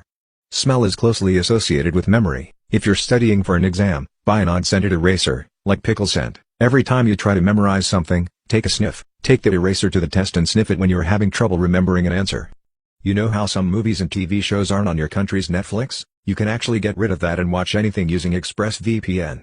I just connected to a British server and I'm currently binge-watching Rick and Morty. True lifesaver. If your ring gets stuck on your finger, Windex will slide it right off. Worked at a jewelry store for 5+ years. If you're having trouble staying awake in class at a meeting, see how long you can keep one of your feet lifted slightly off the ground. Whenever you accidentally set off your smoke alarm, give your pets a treat so they learn to come to you when there actually is a fire and you need to escape. What is one of the dumbest things you've done when your brain was on autopilot? I work at a busy restaurant, so I end up saying corner hundreds of times a night as I go back and forth around corners and doorways in the kitchen. Was running food to a table, set it down gently, and in my sweetest customer service voice I said corner while looking the customer right in the eye instead of here is your soup or something like I usually do. They looked confused, my brain tried to reset, and so naturally I said thank you as if that made it better. I ended up just backing away. It was a lost cause. This is a while ago, but I was working at McDonald's and worked in the morning, not a morning person, still not. My brain wakes up around 10 a.m. and I think it was like 8 a.m., and I handed this lady her large coffee and the sun shined bright in my eyes and all I said was praise the sun, and she looked at me all weird and drove off. I told my friend you're welcome, after he sneezed and excused himself the other day. Let a coffee machine run without a jug under it, went to take a shower and had to clean up the mess afterwards. My mom told me that she prays that I break up with my girlfriend. I feel so heartbroken and lost right now. On top I feel like Esset. Last night, I came home from a much-needed trip with some friends. Backstory. On the way up to Orlando my tire got punctured and I need a replacement. I called my parents because I was scared and I wanted some guidance. They told me to call a local dealership and get it repaired there because there is a tire warranty on the car. The towing company was a 90 minutes wait and the technicians left around 5. It was 4:45 at this point. I bit the bullet and went to have a Goodyear and had them repair a tire. My girlfriend paid for it and we were on our way. I told my parents what was going on and like a switch happened. They started to yell at me that I was taken advantage of and that how could I be so stupid, why couldn't I wait, and they didn't let me speak for me to defend myself, and they ended the call. I called my mom the next day to still be respectful and to update her. Towards the end of the call I told her I loved her and she didn't say it back. I have never felt something so heartbreaking. I stayed in the hotel room all day. In between crying and sleeping. My girlfriend was doing her best to make sure I was okay. She fed me, held me and didn't leave my side. Our vacation comes to an end and we're driving home. I dropped my girlfriend off and I was left alone to face my parents. I walked in and went straight to my room to drop off my bags and I started to organize my things. I went to make tea and that's when the lectures started. They told me I was getting cut off financially. They wanted me to start paying half of my car payments, save almost $3,000 in 3 months for my car insurance. I can only use my car to and from school and work, and my girlfriend is not allowed over again anymore. They kept pressing me into coming clean with them about her. We have been telling them a white lie about her living situation. When I heard my mom say that she prays that my girlfriend would leave me one day, my world just shatters. Thinking that we made progress by having her, by finally allowing her to come over and trying to have them build a relationship, it all just started to crumble into pieces. They even said it's us, the ones that have been there for you all your life, or her, a person that you have only met 3 years ago. I couldn't take it anymore. I said I was sorry, even though I know I shouldn't, made my tea and stayed in my room. Called my girlfriend and bawled out to her. I felt so lost and broken because my inner child is so torn between adult me. She wants me to stay, but leaving is what will help me and my mental health. At the end of the day I choose me. Any advice on saving, a fast way to make more money, and moving out tips, I would greatly appreciate it. Am I the a-hole for wearing a bikini on vacation despite my insecure boyfriend? As much as I feel like I made the right choice, I'm still interested in seeing how other people would have reacted in this sort of disagreement. Honestly, I've learned a lot and I won't tolerate bullshit like this again in any of my future relationships. For context, I have a full-time remote accounting job, but I also do brand deals and technically work as an Instagram model on the side. I had been posting selfies for a while, but back in 2019, my profile blew up for whatever reason. After I had gained a couple 10,000 followers, I started getting brand deals, and even though it's not something I ever saw myself doing, the money was easy, and since then I have been a part-time Insta model. Of course, my DMs and comments are full of thirsty creeps, but I have met a lot of other great creators after entering the influencing space. Still, even though I may look picture perfect on Instagram, deep down I'm still the introverted math nerd I've always been. Anyway, I met my boyfriend one night out when I was visiting friends in LA, and after I flew home we kept talking. At first, he was a very polite, decent guy, and he asked me lots of great questions about myself and always kept our conversations lively. He flew me out to visit him a few times, and we always had fun together. It wasn't until after he asked me to be his girlfriend did he start revealing his red flags. When we were first talking, he would constantly compliment me and tell me how I looked on my profile. But it's like a switch flipped after we started dating, and he was suddenly very rude and controlling when it came to how I dress and what I posted. Anyways, he pissed me off one day after he got mad at me for posting a full body pic, but after I forgave him for acting like an A, he made it up to me by booking us a weekend vacation. I was excited, and I had a long week and was looking forward to lounging on the beach. I also wanted to take a break from social media, so I was barely on my phone the entire trip. The morning of the first day was great. We had a great breakfast together and he had rented us a beautiful, expensive hotel. The issue started when we decided to go down to the hotel pool before bed, and I took out my swimsuit. When he saw it, his face twisted and he became upset. He took the bikini out of my hand and asked why I needed to wear something so revealing. I told him I was more comfortable in bikinis, and that this was my favorite swimsuit. He started rummaging through my suitcase and kept asking if I had any one piece. I got annoyed at him and said screw it, I'm just gonna shower and head to bed. He dropped the issue, but I was only getting more annoyed since he was bring his insecure bullshit on vacation. The very next day was the same story. We had a great time in the daytime, but in the evening I wanted to go to the pool and things started to go downhill. My boyfriend said I should just relax again, and that the pool was probably dirty anyway. We could see it from our window, it looked fine, and I told him to go ahead and I'd meet him down there after I showered. He seemed apprehensive but went down to the pool anyway. When I went to put on my swimsuit after my shower, I realized it wasn't in my bag. In fact, it was nowhere to be found. I tore up the hotel room and eventually found it under a bunch of dirty food wrappers at the bottom of the trash can. It was obvious my boyfriend had tried to throw it away since he didn't want me wearing it. Even though I was dirty from the food wrappers, I put it on and marched down to the pool, then plopped myself right next to him. I gave him a dirty look and asked him why he thought he could control my body enough to go as far as to steal and throw away my stuff. He started stuttering out an apology, but I raised my hand and told him that he had successfully driven me away with his constant insecurity when it came to my body. I told him I wasn't happy with how he was been treating me and that I deserved more respect. I finally told him I had booked my own room before I came down, and I would be booking my own flight home too. His face fell as he realized what I was doing, and I was thankful we were in a public place since he started to get angry next. He started getting in my face and whispering angrily, calling me a SLT, and saying that I needed to learn how to listen to him. I told him I didn't have to do a damn thing for him, and before he could get another word in I got up and left the pool area to go buy my flight. I don't care that I basically abandoned him in another country. He's a big boy, and if he can harass me about my clothes, he can enjoy the rest of his trip alone. Today I messed up agreeing to watch my friend make love. A few nights ago I, a 22 male, showed up at my friend's 25 male flat to watch him make love with his girlfriend. 22. It was an unforgettable experience for all the wrong reasons. Making love in front of someone else was a fantasy. My friend and his girlfriend wanted to explore, but to complete the package the two of them had to be more than two. My name was apparently the only name that managed to get 2 unanimous yes votes from my friend and his girlfriend during their selection process. I leaned towards saying no when my friend offered me the uncomfortable position of being the other person, but I accepted the role because my friend played his you owe me card and made it sound like it would be over in less than 10 minutes. I had one job and enjoyed the show. But without touching my friend or his girlfriend, my presence was my only purpose. When I entered my friend's bedroom and approached my designated chair, I was prepared for an awkward night. My friend and his girlfriend are attractive people, but I've never been keen to see them exposed, let alone intimate. As soon as the kissing and touching turned into more, I was struggling to contain my laughter. It was a nervous reaction that was out of my control due to an unusual situation that was also unintentionally funny. Exhibit A: my friend was quiet. Too quiet. Mimes made more noise than him. Exhibit B: my friend's girlfriend must have been under the impression that I was a talent scout, because literally any random touch from my vocally challenged friend, like his knuckle brushing against her knee or whatever, would prompt her to bite her bottom lip and be vocal like she was tasting a delicious dish for a television commercial. Exhibit C: my friend was unable to get a pivotal part of his anatomy to rise to the occasion because he focused too much of his attention on me. When he noticed that I was fighting the urge to laugh, I did my best to avoid eye contact since I was supposed to be watching something purposefully hot, not accidentally hilarious mid-top. My friend asked me what was so funny. I apologized and said my reaction was nothing more than nervous laughter, which was 90% true.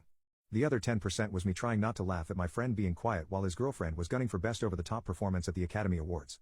When my friend's girlfriend realized that I was indirectly distracting my friend, she unexpectedly wiggled my friend's softie and said erecto patronum. That broke me. I laughed uncontrollably. My friend got annoyed and said, "Look what you've done." I thought he was talking to his girlfriend, but it quickly became clear that he was actually talking to me based on his feedback. My childish reaction motivated his girlfriend to incorporate inappropriate Harry Potter humor when he was feeling vulnerable. He blamed me for everything that didn't go according to plan, including the fact that he was struggling to get it up. By the time he was done branding me the bad guy, he was best and no longer interested in continuing. I apologized again and explained that it was never my intention to laugh or become a distraction. It was involuntary. My friend suggested that we continue the conversation the next day. That was 3 days ago. My friend is still not responding to my messages or answering my calls. I get that I should have done a better job being serious, but I don't understand how all of this is on me though. Anyway, never watching friends make love again. Someone has been breaking into my house for over a year. So, this thing has been going on for like a year and a half now, and tonight something happened that finally made me and my boyfriend realize that I wasn't imagining things. About a year and a half ago, after living in my apartment for more than 5 years, out of the blue, I started noticing that stuff would be moved when I got home from work. Things that seemed kinda on purpose. Like, sometimes I'd find knives in the knife block all wrong or little ornaments turned the wrong way. Even my clothes were hung up in my closet wrong. It was small stuff, but it gave me a weird feeling. Still, I couldn't prove anything, and maybe I was just being forgetful. After a few months of these weird things happening, and that creepy feeling, it suddenly stopped. I pushed it aside and moved on. Until like 2 weeks ago. Lately, my cat's been acting super strange when I get home from work. Anyone who has a cat knows that certain meow, not feed me or you left me alone, but more like something's messed up. I didn't really think about it much, thinking my cat was just being a drama king. Then, a few days ago, I found a pair of socks in my room that weren't mine. I told my boyfriend they were his, but he said they weren't. We both knew someone had been in my place again, and I wasn't just imagining things. A couple of days later, I saw an empty bag from a lingerie store on my couch. The bag came from my house since I had bought a swimsuit from that store recently. My cat couldn't have dragged it, and there weren't any bite marks on it. Plus, my cat can't open doors. The weirdest part was tonight. My boyfriend and I had dinner after work. When we got back to my place, I noticed my door was already unlocked. Locking the door when I leave is a huge deal for me. I check it a bunch of times before I feel okay. Even my boyfriend knows this and does it now too. So when we saw the door unlocked, we were freaked. Inside, I checked for anything out of place. My boyfriend went to the glass door and it just opened. I never leave that door unlocked. He saw me lock it and check 4 times last Sunday. I haven't touched it since then. We're sure someone's been sneaking in. They must have a key somehow. And why would they leave the glass door unlocked unless they don't want to be seen on my building's cameras? So, what do you think? Am I just getting jumpy? Or is my gut feeling right? My girlfriend's guy friend asked us to open our relationship so he could pursue her. Now I am not comfortable with her still being around him. I, 25 male, have been with my girlfriend Emily, 26 female, for 4 years now. Emily has a close friend Jeff, 27 male, who I've never liked. The guy has always come off as skeevy, whiny, and creepy to me. I've heard things about him from ex-friends, and even current ones that make him just come off as pathetic and creepy. I could go on about it, but I'll cut to the chase though. The real reason I do not like Jeff is that he has always been interested in Emily. They met in middle school and he's had a crush on her since then. He's tried and failed multiple times over the years to get her to like him. Ever since I came into her life, and we started dating, he's always given me the feeling that he's orbiting, waiting for us to break up to try again. He's backed off romantically though and hasn't tried anything for the 4 years we've been together. Jeff has been a sore topic for me and Emily. Even though I don't like him, she and her friends do. I've made it clear to her that I don't like him, but I've never interfered with her friendship with him because I've always trusted her when she tells me she feels nothing romantically for him. This all changed last week. Jeff's own romantic life can only be described as unusual. From what I know, mostly one-night stands and third-wheel scenarios. He's openly poly and I've heard far too much about it from him. Not the lifestyle for me, but whatever suits you. What got to me though, was how he would talk about it to the people in monogamous relationships in his friend group, pitching it as if he was trying to sell them on it for other reasons.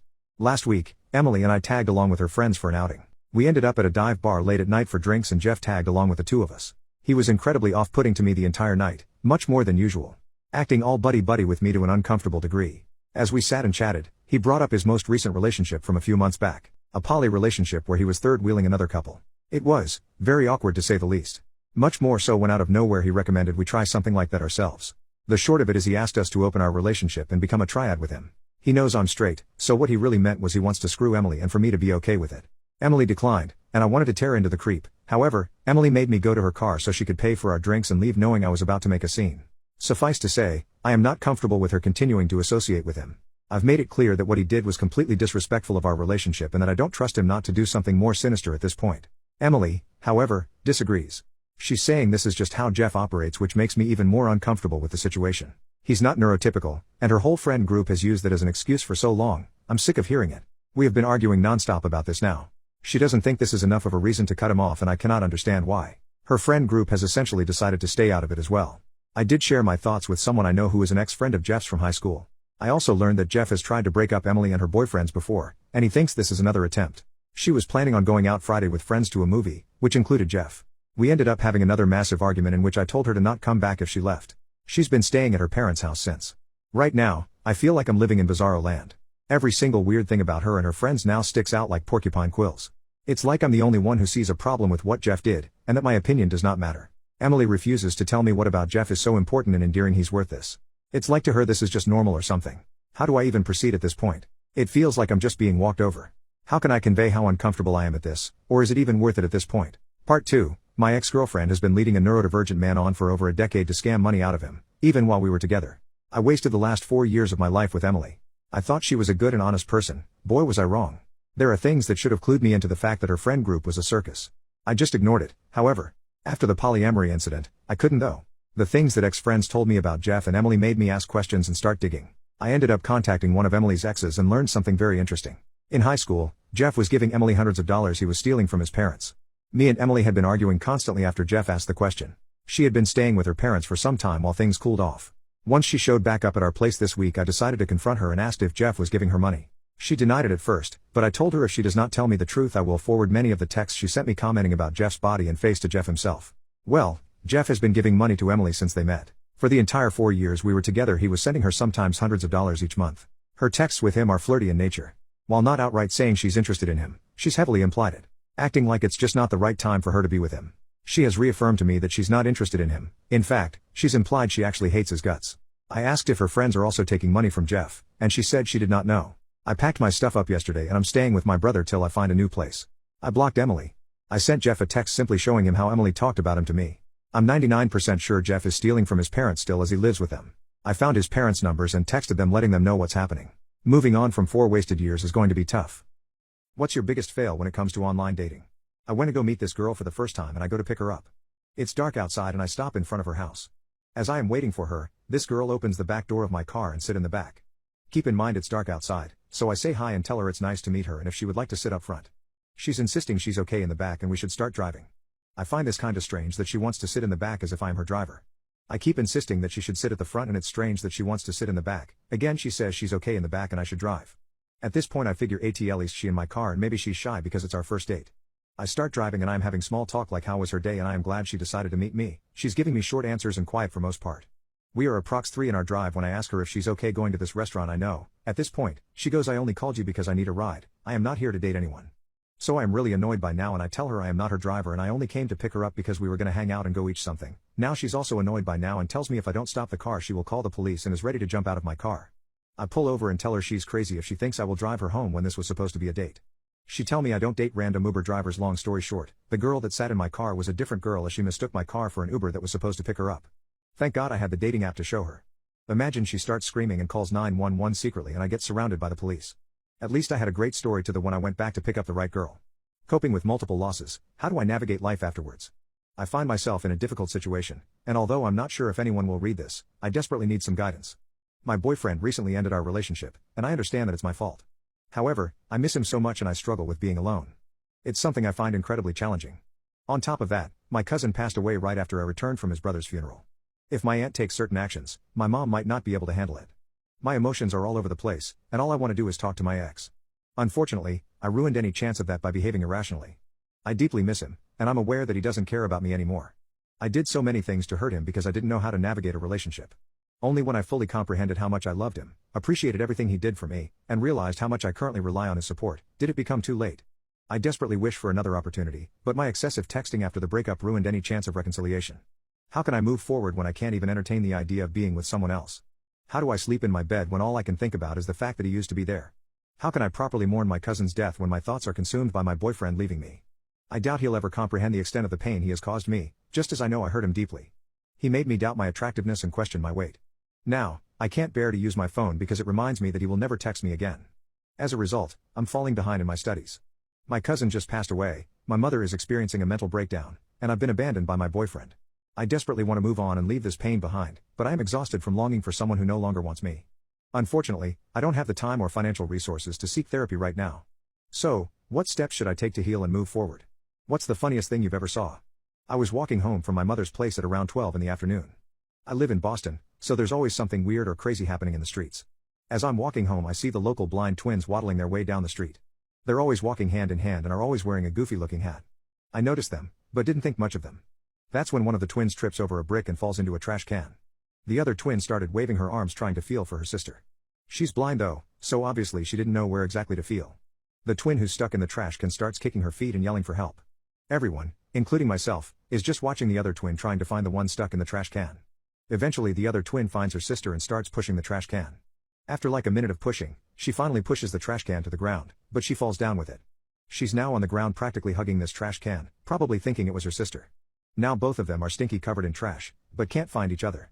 Then they started calling each other's names out really loud while waving their arms around, until eventually they found each other. One of the sisters then says, "What's wrong with you?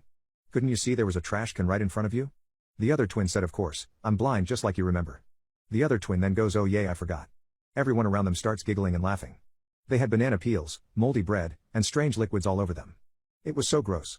My friend tried to set me up with his coworker's daughter, but I got with her mom instead. My friend, 30 male, recently informed me, 28 male, that one of his coworkers, an older woman, asked him if he knew anyone who would be interested in what she called her chronically single daughter, 25. The woman apparently regarded my friend as a decent young man and figured he would most likely be friends with other decent young men. The reason the woman didn't ask my friend if he might be interested in her daughter was because my friend was in a relationship. My friend informed the woman that he might know a guy. Cue the part where I came in. My friend called me and asked if I would be keen to get to know his coworker's daughter. My first response was to request photos to get an idea of what the daughter looked like. My friend didn't have photos of the daughter, but he did have a name and surname for me to search online. I liked what I saw when I scanned through the daughter's social media. She was really attractive and seemed like fun. I made my friend aware that I was interested. My friend asked for my permission to share a few photos of me with his coworker, also known as the mom, so she could share it with her daughter. I said sure. A few days later, my friend contacted me to share the feedback he received from his coworker. Based on my friend's feedback, the daughter was still in the dark about my existence because the mom suddenly decided that she first wanted to meet me in order to gauge if I would be good enough for her daughter. And just like that, I lost interest. I was in no mood to meet the mom to get vetted and thus stopped caring about the whole matchmaker thing. There were easier ways to meet girls without a middleman or a middle mom. I was on the verge of tapping out, but my friend, who was still fully invested for some reason, managed to change my mind and convince me to go through with it after reminding me of how long it's been since my last relationship. My meeting with the mom happened a couple of days ago. I could see where the daughter got her looks from. From the moment the mom opened her mouth and bombarded me with loaded questions about my life, I sensed something between us. I thought it was my imagination until my meeting with the mom continued in my bedroom. For the record, the mom established she was single prior to my penis entering the picture. I had no post-nut clarity regret when we were done effing, but the same could not be said about the mom. She cut our cuddling sessions short and proceeded to get dressed as fast as possible. I asked her why she was leaving so soon after we had what I thought was good intimacy. She said her daughter was off limits from that moment onwards and asked if I understood what off limits meant. I said yes and asked the mom if she was off limits too or just her daughter. She looked at me like I was a kid asking his parent for a puppy before telling me that we were not compatible and therefore better off going our separate ways. I asked the mom if not compatible was a reference to the age gap between us. She laughed like she expected me to bring up the age difference. When I asked her to fill me in on what was so funny, she said she could literally list all the things that made us incompatible based on the answers I gave her when she was getting to know me and the experience she had getting to F me. Not gonna lie, she was beginning to get under my skin at that point, so I challenged her to share at least 5 things that supposedly made us incompatible. She accepted the challenge and shared more than 5 things. This is what I remember from her list: I habitually bite my fingernails. I avoid the gym. I still look forward to Christmas presents from my parents. I'm oddly obsessed with koalas. I hate sushi. I never learned how to swim. I smoke weed. I'm friends with my ex. I travel to work using a skateboard. I struggle to parallel park when I'm not using my skateboard. I'm too quiet during intimacy. I seem to think playing Rammstein during intimacy is the same as not being quiet.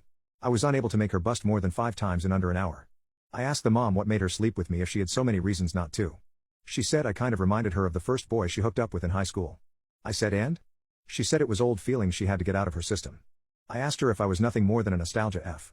She advised me not to put a label on what happened and to forget about her and her daughter forever. This post is proof that I'm struggling to forget. Not only did this woman leave me feeling used and a little insecure, she's also avoiding my friend at work and now he's low-key blaming me for contributing to an uncomfortable working environment. F my life. I accidentally yelled titties during a game with my girlfriend's conservative parents.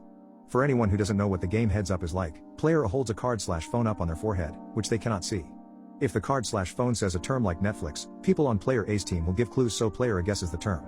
A good clue for this would be it's not Hulu, but. And player A would guess Netflix, get it right, and move on to the next term. My girlfriend's family come from the Midwest, classic old-fashioned, church-going, people. Very nice people but very reserved. I, on the other hand, come from a family of Italians from the East Coast. Admittedly, this means sometimes I should have a better filter than I do. So there we all are, enjoying some drinks and playing a fun game of Heads Up. The clue was Janet Jackson. I'm not sure why I blurted it out. Maybe a mix of embarrassing competitiveness and a liquor, but I immediately screamed titty out at the Super Bowl. Time stopped. I saw my entire relationship flash before me. I've never been in a situation where 1 second feels like an eternity until this moment. Everyone stopped yelling clues. My girlfriend didn't even guess. Everyone just stopped and stared at me. I became so anxious, started sweating. My girlfriend's parents' friends broke the ice. They said, okay, well, I think it's time for us to get out of here. Everyone followed suit. I awkwardly said goodbye and I'm sorry, but I knew what I had done couldn't be undone. My girlfriend ignored me the rest of the night, still including now, where I'm hiding in the bathroom writing this post. I'm not sure what the ramifications will be and if our relationship will survive, but it's not looking good. My girlfriend obviously doesn't care about the word titty, I think more so the fact that her boyfriend screamed titty out of nowhere in a friendly game of Heads Up. The ironic thing is I think that was an A+ clue. If we were playing with my family, not only would everyone have died laughing at someone screaming titty, but they all would have guessed the term correctly. It was that moment that I realized just how different two families can be. What do you swear on your life to be 100% true? They changed the Reese's recipe. The makers of baby wipes intentionally wrap them in a way so when you pull one out the container you get 2 to 3 and waste them because they are a headache to put back in. That the printer will always run out of ink or will get jammed when you're already rushing and stressed. Happens all the time. You can make things foolproof but the world will make better fools. Sunday does not have 24 hours. If you're running late you will be stuck at every possible red light. A sandwich is always better if someone else makes it for you. I am better looking than my twin brother. My boyfriend is perfect and I want to break up with him. I've wanted a partner for a long time and now I have a perfect boyfriend with no considerable red flags who really likes me and I want to break up with him and I don't know why. I can't explain it and I can't talk to people about it because I have no reasoning and I sound like a jerk. I'm so lucky to have found someone like him. He's respectful and fun and caring and attractive and he seems to really like me, but for some reason I'm not happy and it doesn't make any sense. I kind of dread seeing him. I like hanging out with him but the whole time I wait for it to be over and I hope for the time to pass as quick as possible so I can go home. Meanwhile he tries to stretch our time together out as long as possible, which makes sense because obviously he wants to hang out with me. He's my boyfriend, so what is wrong with me? He's going away to California this summer. I know I'll miss him. At least I hope I will. But for some reason I feel relieved and happy to not have to see him for a while. I seriously don't know why. In a terrible way I think it's pure laziness. Like being in a relationship is just another chore I have to take care of. And this is why I can't really talk to anyone about it. Most girls would kill for a boyfriend like him. I'm absolutely taking it for granted. And I really don't think I deserve someone like him when I know that I don't love him as much as he loves me. I just think having a boyfriend is a responsibility that I'm not ready for maybe. Or I might be a lesbian. He's constantly saying all these amazing things about me and talks about me like I'm his dream girl, and I just don't understand what he sees in me, nor do I feel the same way about him. He's everything I wanted in a boyfriend. Imagine what a standard dream guy would be and he probably fits the description. I doubt I can ever find someone better than him. So it really makes no sense why all I can think about is when and how I can break up with him. I know I'll be making a huge mistake if I do. The worst part is he's completely obsessed with me. I know I'll be breaking his heart and every moment we spend together I'm just digging myself into a deeper hole. Do I rip off the band-aid? My entitled stepmonster got thrown out of my wedding. My stepmother is a wannabe party planner. She has taken it upon herself to plan and host every party and holiday my dad's family has thrown since she married him. I never loved those occasions growing up. She's controlling and gets upset if people complain about anything, but I humored her for my dad's sake. According to him, this helps her feel included. I'm getting married to my fiancée Jane in July. We got engaged in early 2021, but Jane ended up getting pregnant a couple of months after that, and we decided to postpone the wedding to focus on our son for a while. So we've had a long engagement. My stepmother has tried to hijack our wedding plans from day one, complaining, contacting our planner, showing up unannounced to Jane's dress appointments, etc., and we have repeatedly asked her to stop. Dad wants us to humor her, but she's clearly resentful of the fact that she's not hosting the wedding or being labeled mother of the groom in invitations. Besides our baby boy, we also have Luke, 4, Jane's paternal half-brother. She got custody of him a few months into our relationship after his parents died. I ended up moving in with them during the virus, and have been in Luke's life since he was a baby. He doesn't call me dad and refers to us as his sister and my name, but we love him like a son. Stepmother, though, hates Luke. She accuses Jane of baby trapping her way into the family. That accusation only got worse after our son was born. My dad gets along with Jane and adores the kids, but my stepmother demands him to refuse babysit Luke, so we don't leave the kids with them often. Instead, Jane's brother and sister-in-law usually watch the kids for us, as their children are close to ours in age. We had a thing last Sunday, and my brother-in-law was out of town with his family.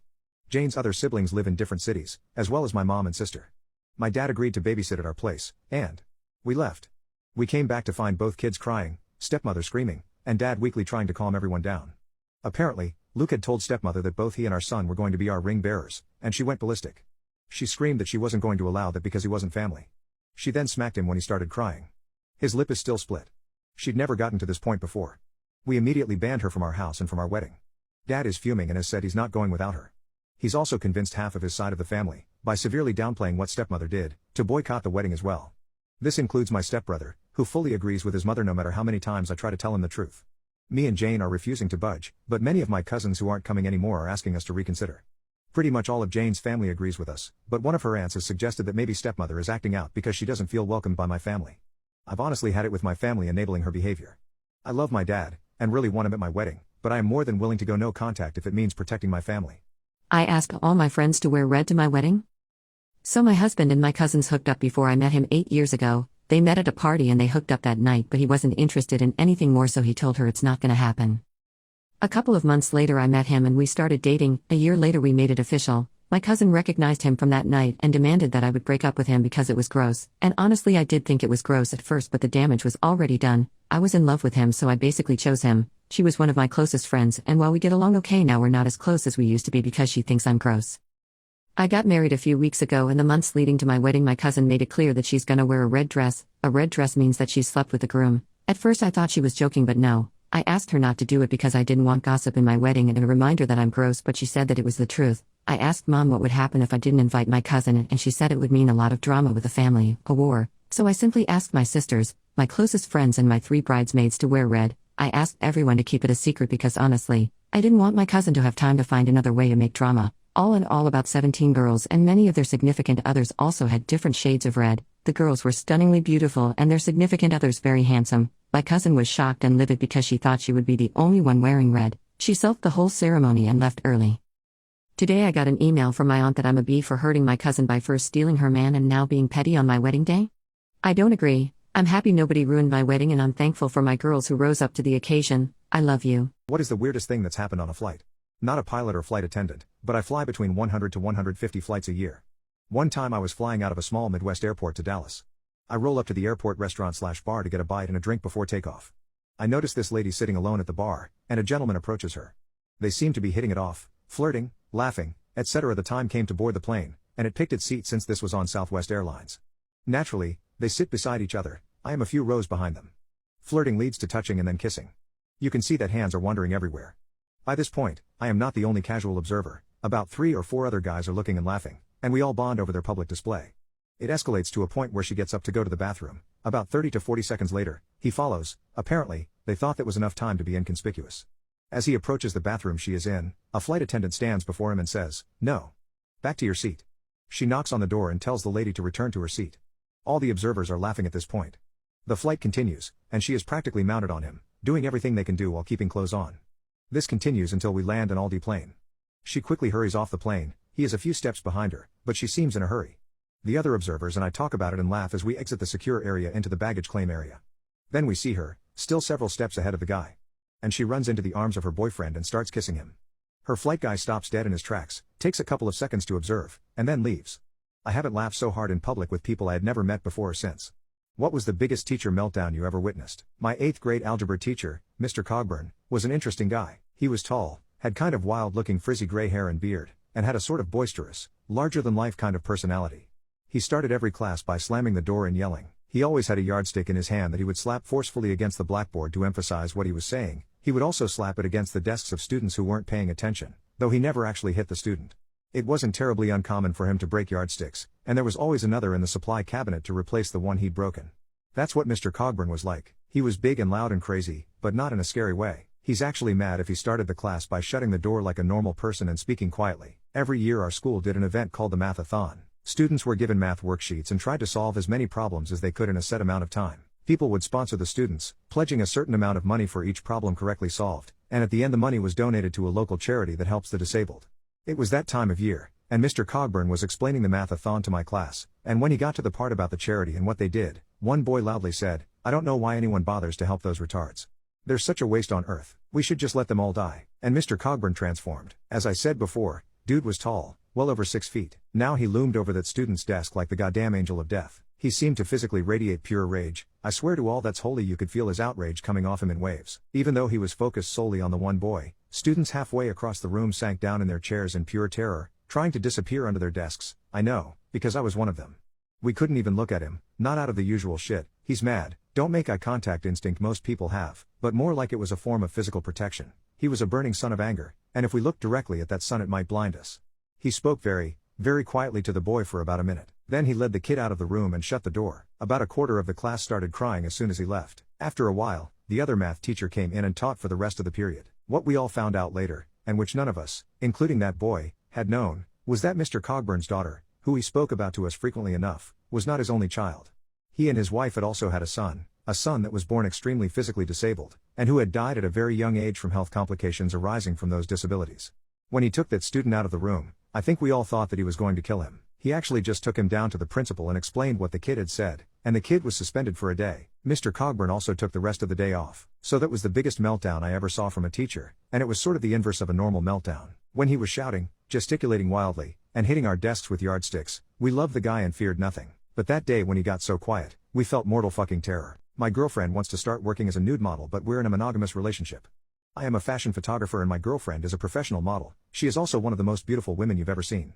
I feel incredibly proud to have scored such a catch like her, and every single time we go out in public, people congratulate me for having such a stunning girlfriend. Of course, she receives streams of compliments every single time we're out in public, and her social media is plastered with endless compliments and job offers. My girlfriend also happens to be a very talented artist and painter. She is very passionate about encouraging other artists and being involved in any sort of artistic communities. She often talks about how grateful she feels to work in the creative arts, and she constantly says that she wants to uplift any other artists in any way she can. As I mentioned before, my girlfriend is a professional model. She does commercial work and lots of professional modeling gigs. We actually met on a work set one day when I was shooting her. I remember being so distracted while I was trying to work since I had literally never seen a woman so gorgeous.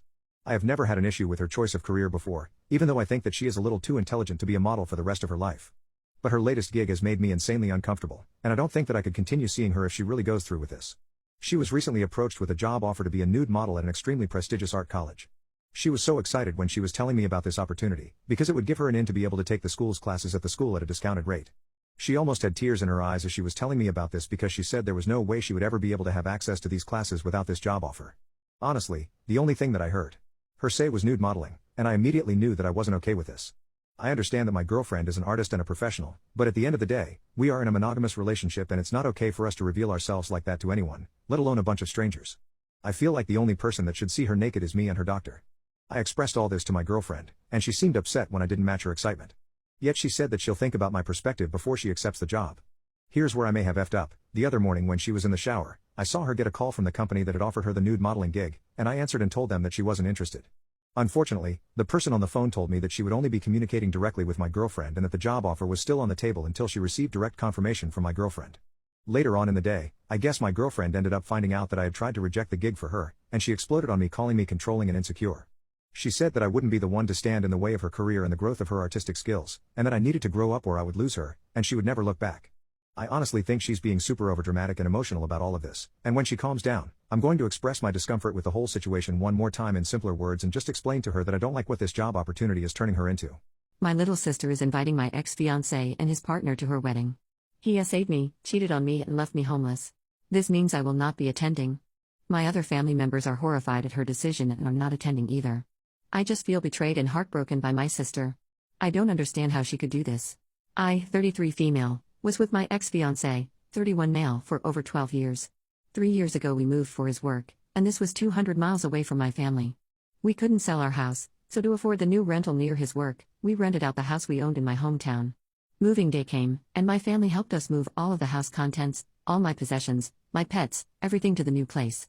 I unloaded the van and went straight back to my hometown to get my house ready for the tenant. I cleaned it all, made sure the repairs were done, and then the day the tenant moved in, my ex-fiancé broke up with me via text. I had no home. He banned me from the new rental. A tenant was now in the home I owned. My pets and belongings were gone. I was so heartbroken and distraught. I later found out he had been cheating on me for a while with a friend he told me he sees as a sister.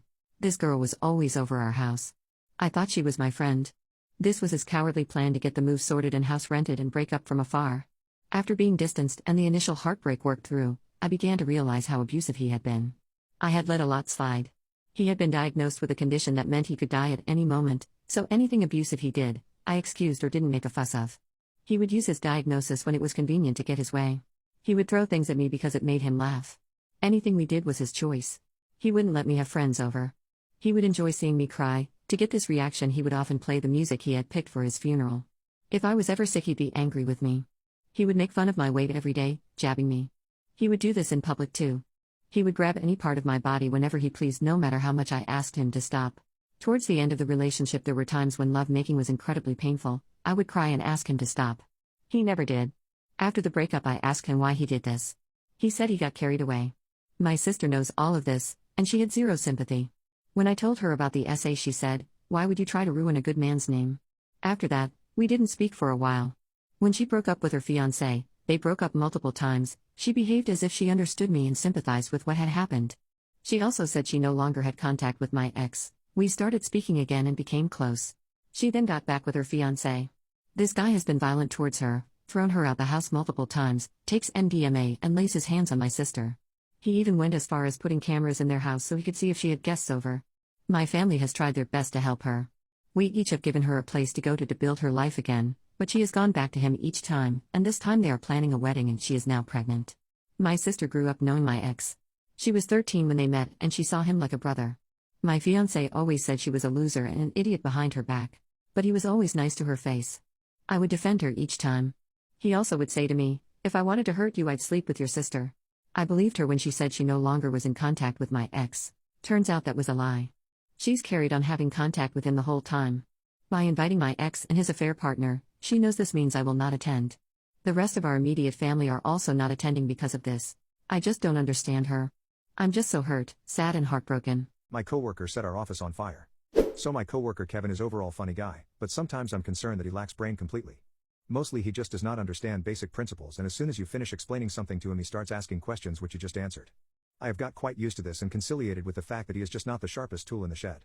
He has done during the 1 year I've had the pleasure to work with him so far a lot of stupid things, but this one tops it so far. Today he almost burned down our office. I have found a candle 2 days ago, so I decided to put it on my desk just like a decoration. Today the candle was almost finished and Kevin decided to be funny and tried to blow the candle out. I was protecting the flame with my hands, which led him to this incredible idea. Got a can of compressed air and proceeded to blowing the can at the candle. Guess what is inside the can except the air? Yes, propellant. As that was not bad enough, he was holding the can upside down. So before I was able to react in any way, I felt a freezing/burning sensation on both palms of my hands just before he managed to turn the can into a flamethrower, burning all the hair on my hands, melting one of my monitors and setting a stack of paper invoices on fire. So yeah, that was fun. My monitor is gone, have to redo the burned papers, and my hands after rubbing them with soap 3 times still smell like crap. But hey, the candle is out. Ha! My boyfriend secretly destroyed my hobbies, because he was jealous of me spending time with them instead of him. This is honestly the weirdest thing I've ever experienced and have no idea what to do. So I, 22 female, have a lot of hobbies. I'm sort of what you might call a hobby collector lol. But my top ones right now are running, training for a marathon, baking, reading, and doing something called junk journaling, not sure if anyone is familiar. Specifically reading I've been doing since I was a young teenager. This started about 6 months ago, when I saw that several of my old books were dog-eared, which I don't do to my books. I asked my boyfriend, 23 male, if he had read them, which I would be totally fine with, but he insisted he hadn't touched them. Odd, but whatever.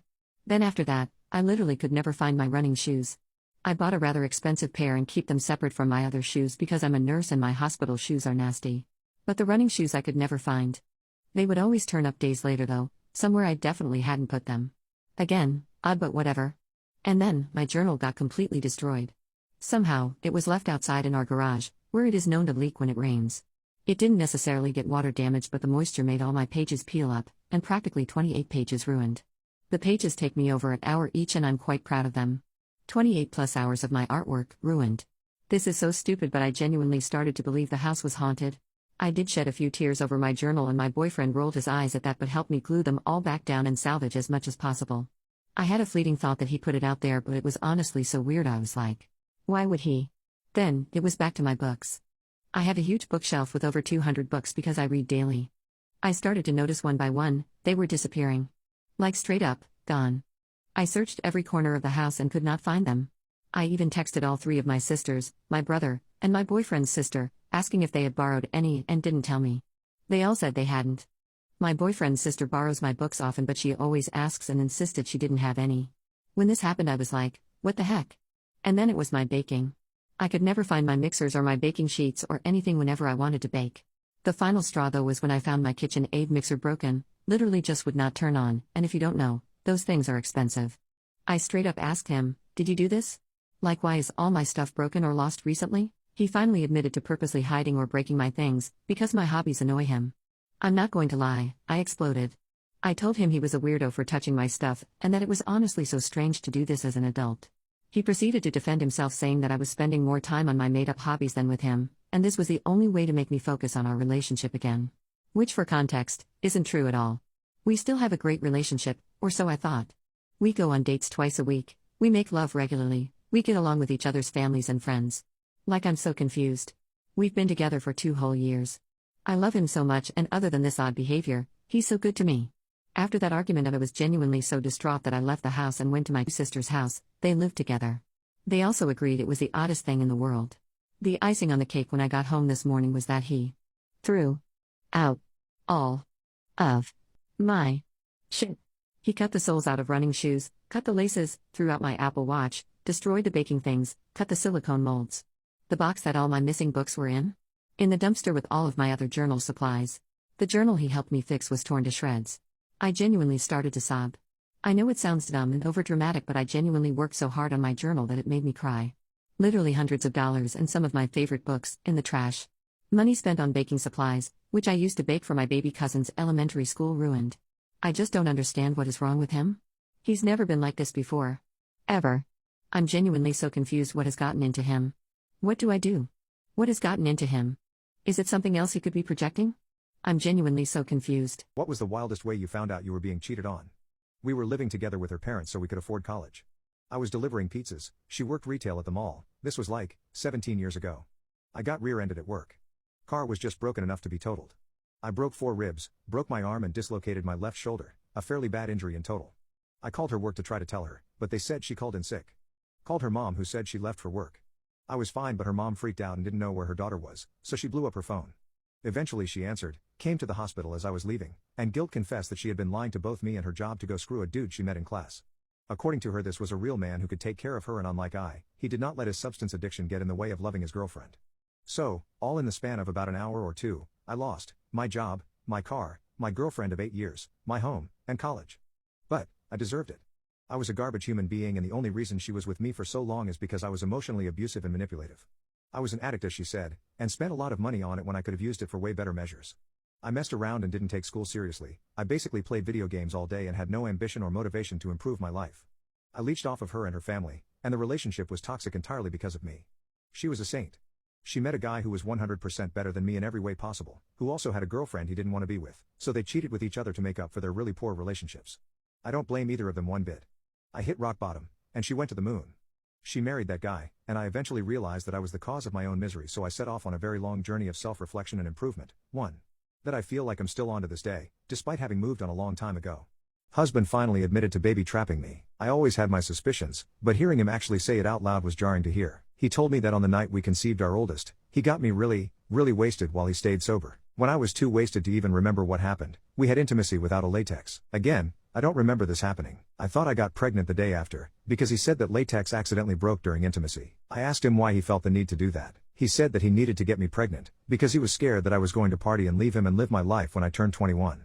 He didn't want me to turn into an immoral woman. We have 3 kids now. This was 10 years ago. While I don't necessarily regret my kids, I feel like my right to choose was taken away. I wanted a baby garbage day with our second for mental health reasons. He still mocks me about it to this day, and even told our oldest daughter that I almost unalived her sister. He guilted me out of getting one. I regret not having a carefree time in my entire adult life. When I got pregnant, I was only 20. My husband was 26, so he already got to have his whole, fun college experience. Those would be my main regrets. My kids are all amazing, smart and lovely humans. I have spent the entirety of my 20s making sure they are well balanced and that they have a great childhood. However, I feel like I never got to be me. I still don't know who I am. I had to grow up with my kids, and that's not easy to do. He's psychotic when he drinks, which is about twice a week. He's honestly been scaring me lately, but I just do my best to stay away from him. We watched the movie 1922 together. It's a movie about a man that unalives his wife and convinces his son to help. He told me that he fantasizes about hurting my throat like in the movie. I had a chipped tooth a couple of months ago from my daughter accidentally headbutting me. It's fixed now, but he told me it was a shame that he couldn't have punched it out himself and that he was glad that I wouldn't have a perfect smile anymore.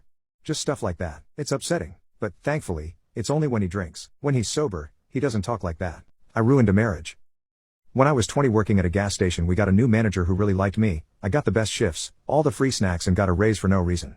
When I was just in doing stocking one day, I went into the cooler, put my headphones in, and went to work organizing everything, only to feel a hand on my back. Scared the shite out of me, and it was her. I took out my headphones and asked her what she needed me to, only to end up being kissed. I knew she was married and what I was doing was wrong, but I didn't want it to stop. She took me to the bank to deposit bills, and that's when everything happened. We didn't stop after just once, and no one knew for almost 8 months, until her daughter went on the family laptop and asked the husband where her mom's bazookas are on the screen. I knew better, and I feel bad for her kids to now have to deal with all of this. This is the first time I've ever talked about it, and I need to say it because it's been eating me up. I know I'm the a-hole, but I needed to say it. What event in your life still F's with you to this day? There was a girl next door to my grandparents' house that I had the biggest crush on. Her name was Becca.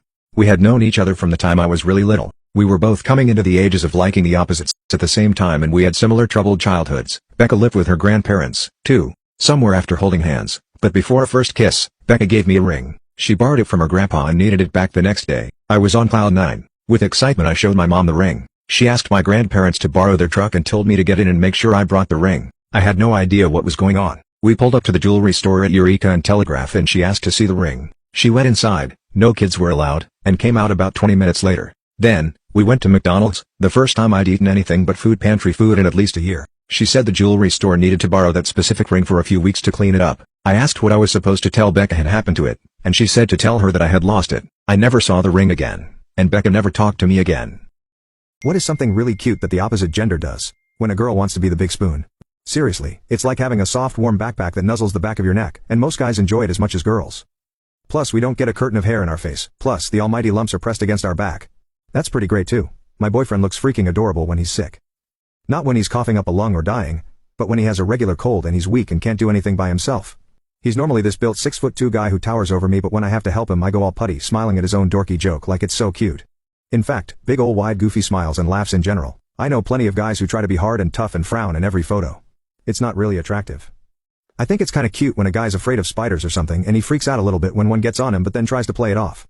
I really like it when a girl yawns. It's this moment of total vulnerability. Something she has no control over. My ex's smile. Her boyfriend before me was extremely awful to her, and she told me all the things he had said to her. One was that her teeth were messed up so she shouldn't smile. So when I met her, she was accustomed to not smiling or talking about herself. After months of slowly trying to break her of that habit, and ensuring her that her smile was beautiful and infectious, she would laugh and smile at me when she thought I wasn't looking. I saw it every time when they touch you absent-mindedly. My boyfriend never even realizes it, but it's like a magnetic or something. He plays with my hair, or makes sure our legs touch when he's gaming and I'm watching. I paid for and sent groceries to my struggling childhood best friend.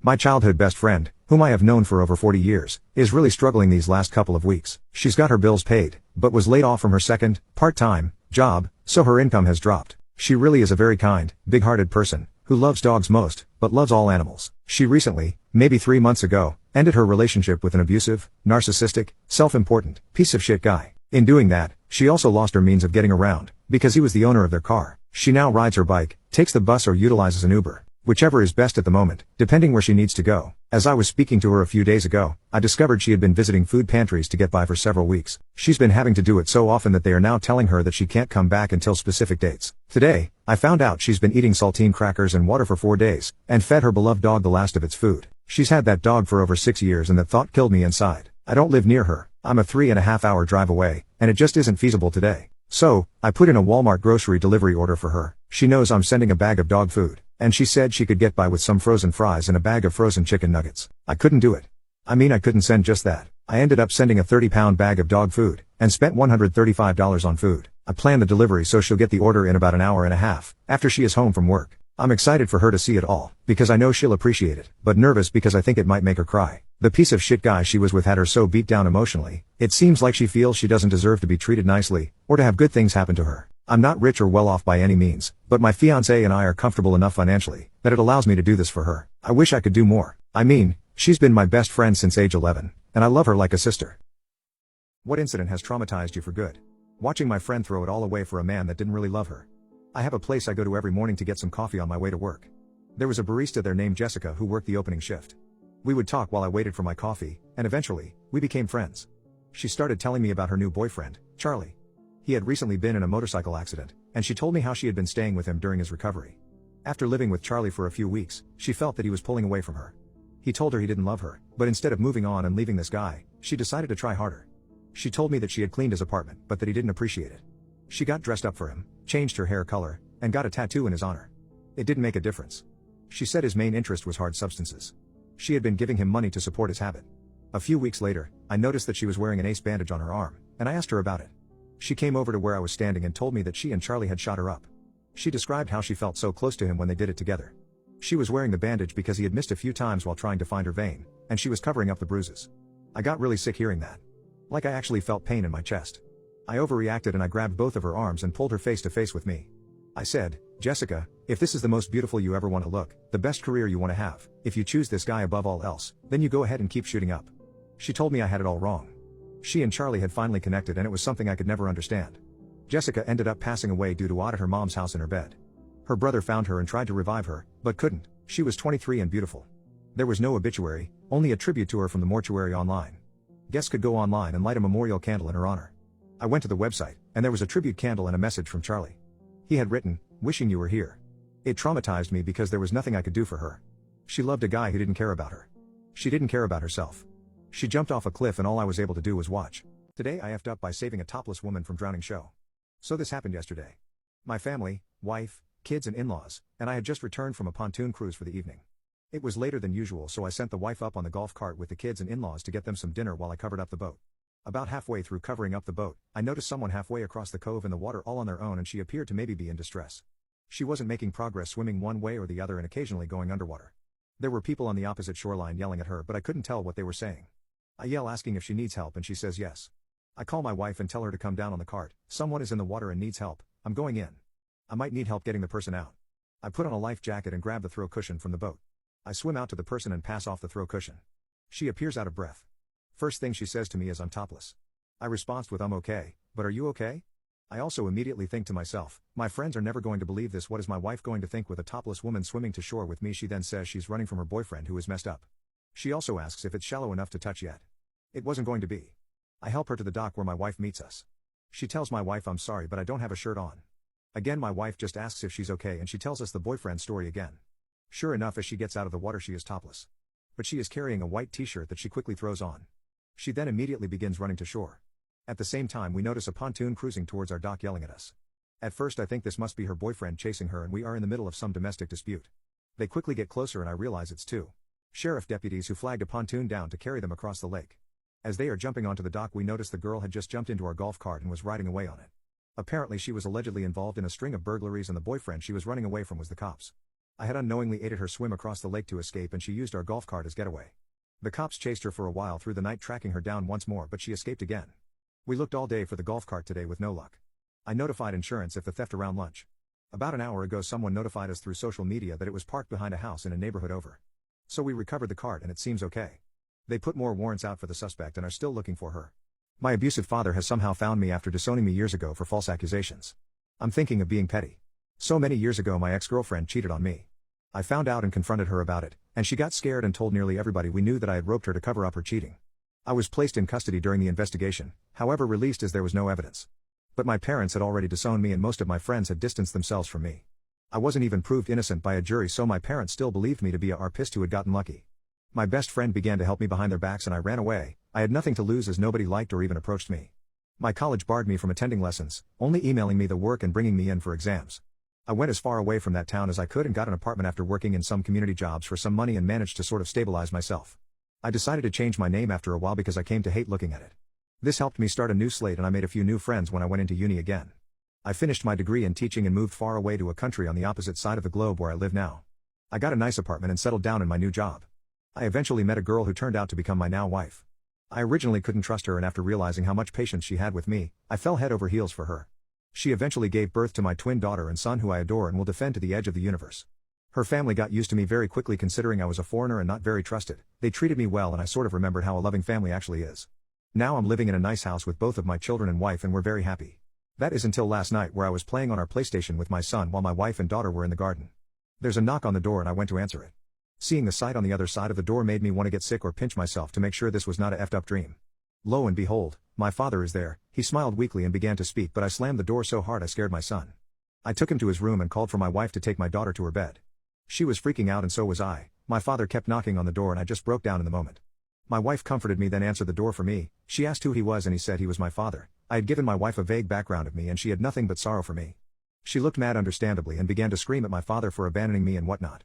After she calmed down, I told her to let him in and for her to go to our kids' bedroom and keep them busy while I talked to my dad. He said that he was doing my ex-girlfriend a favor by clearing some stuff on her phone, and while he was clearing out some messages on her phone, he saw a conversation between her and the guy she was cheating on me with, basically expressing the guilt for ruining my life and that she wanted to take it all back. My father didn't confront her as he wasn't ready to bring back a dead situation, but silently began to hunt for me to tell me that he believed me. I don't even know how he found me, but I don't care cause he's here. Thing is, I don't know what to do. I've considered my options alone after walking through some random streets and I've come to some conclusions, but I'm not sure what the best decision is. Turn him away and tell him to go back to our country and leave me alone. Or reconcile with him and tell my mother. My abusive father has somehow found me after disowning me years ago for false accusations. I'm thinking of being petty. I decided to fly back home and meet up with my family. Not to forgive them, but in order to get much needed closure for myself.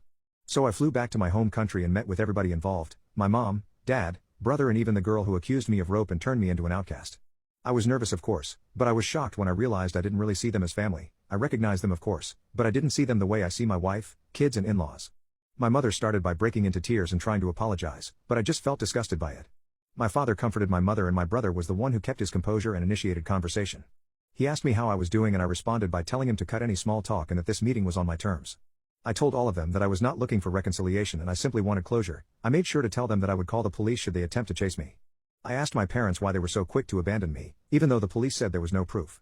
They said that they made a rash decision and seeing me in custody broke their hearts. I called them out on it since they didn't try to stick up for me, so I then asked about my father looking through my accuser's phone. He said that she came to him to ask him to clear off her phone of non-essential stuff and that's when he saw the chat logs with her friends. My dad was always good with technology, so while it wasn't fulfilling, I accepted it.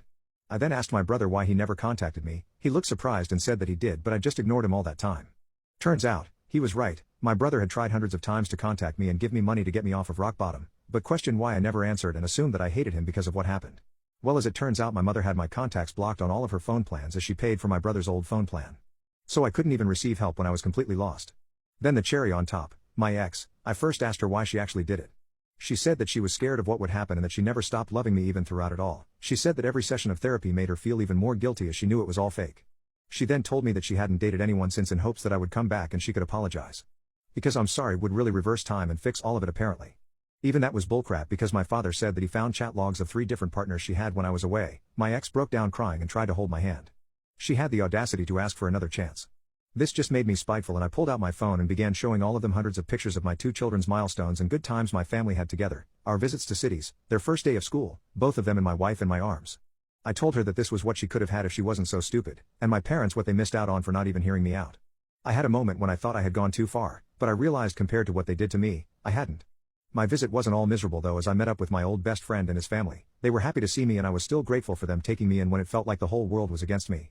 I plan to return to the country one day to show my kids where half of their culture comes from. I won't let them anywhere near my family though.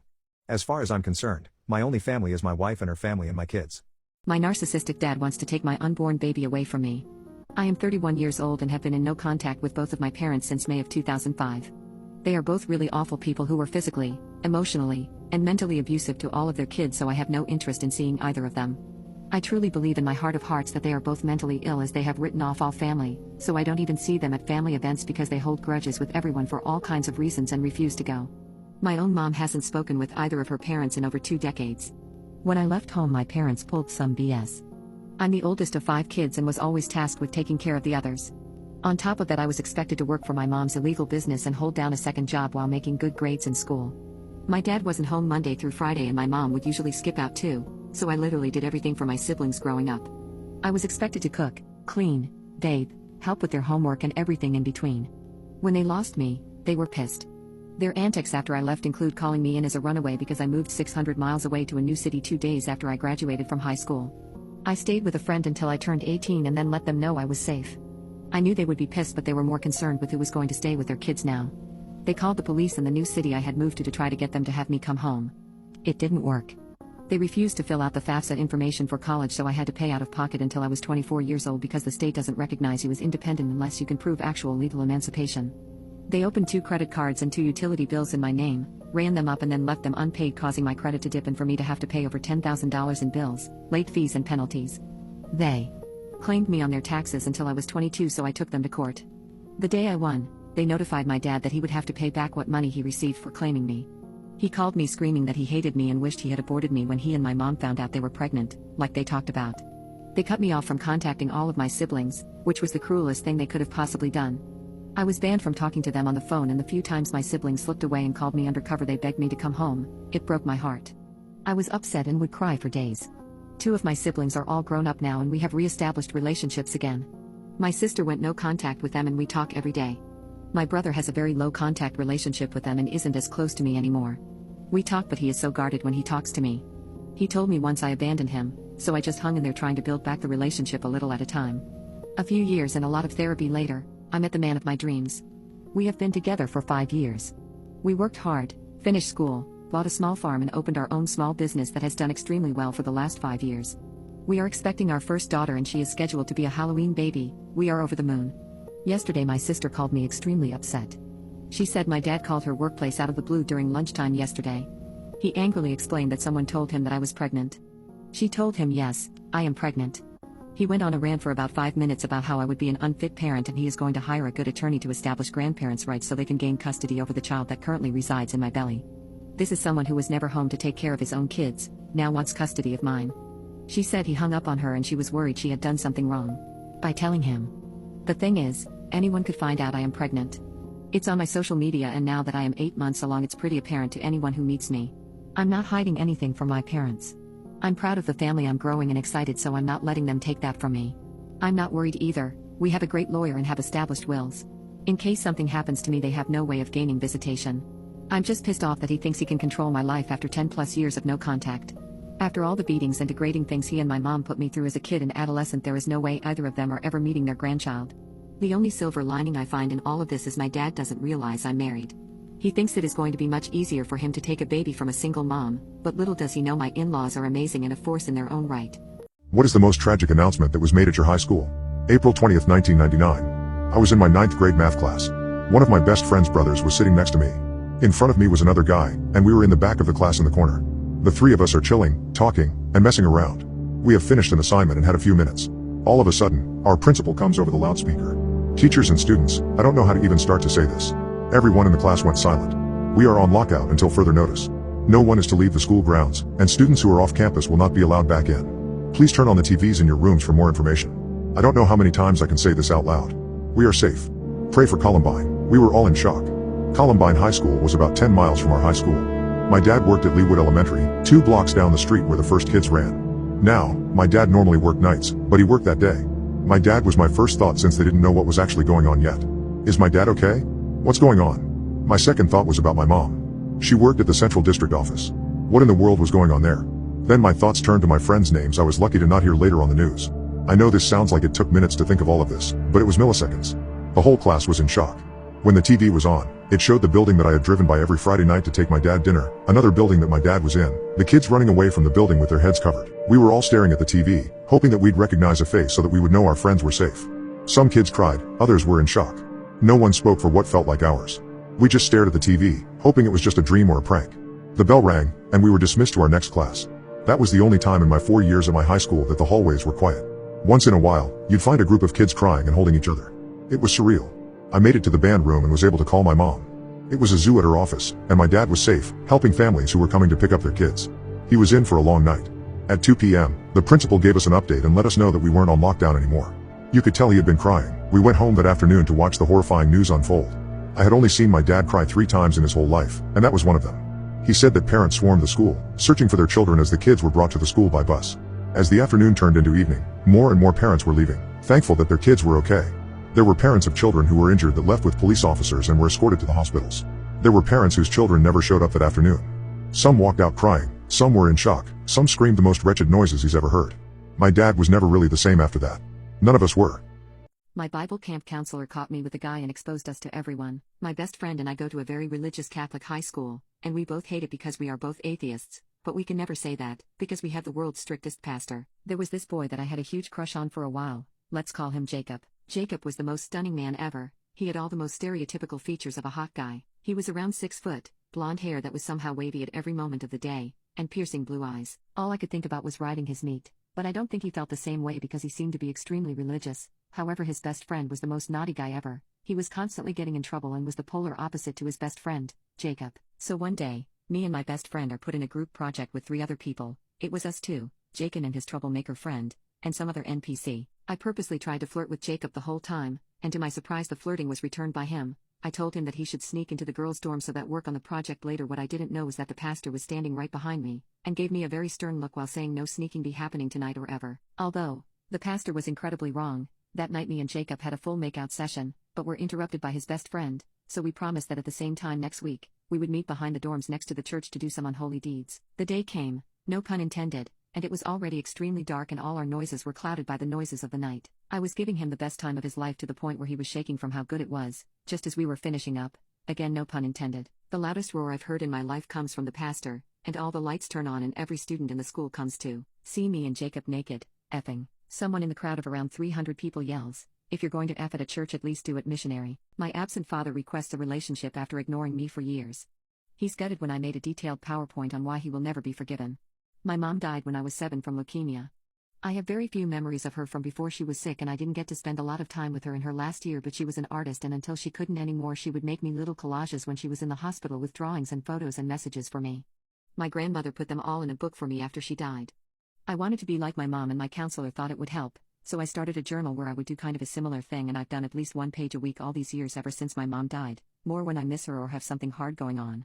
So, I have kind of a unique record of my mental state over the last 16 years. My father remarried when I was 9. My stepmother really leaned hard into the "I'm your mom now," and my father didn't stop her. It improved when they had my half-brother because she basically forgot about me then. Unfortunately, he got cancer when he was 3. And I pretty much ceased to exist for my father. He was either working or going with my brother, and I spent all my teen years mostly at home alone or with my grandparents. The mantra was that my brother needed to be the focus because he might die, so I needed to not be selfish since I was healthy. I stopped trying to talk to him when I was 16, and it was a dark time. I moved out when I was 18 and cut them off completely. My grandparents let me know that my brother died a couple of years ago but respected my desire to remain NC with my father. He recently reached out to them because he wants to see me and talk.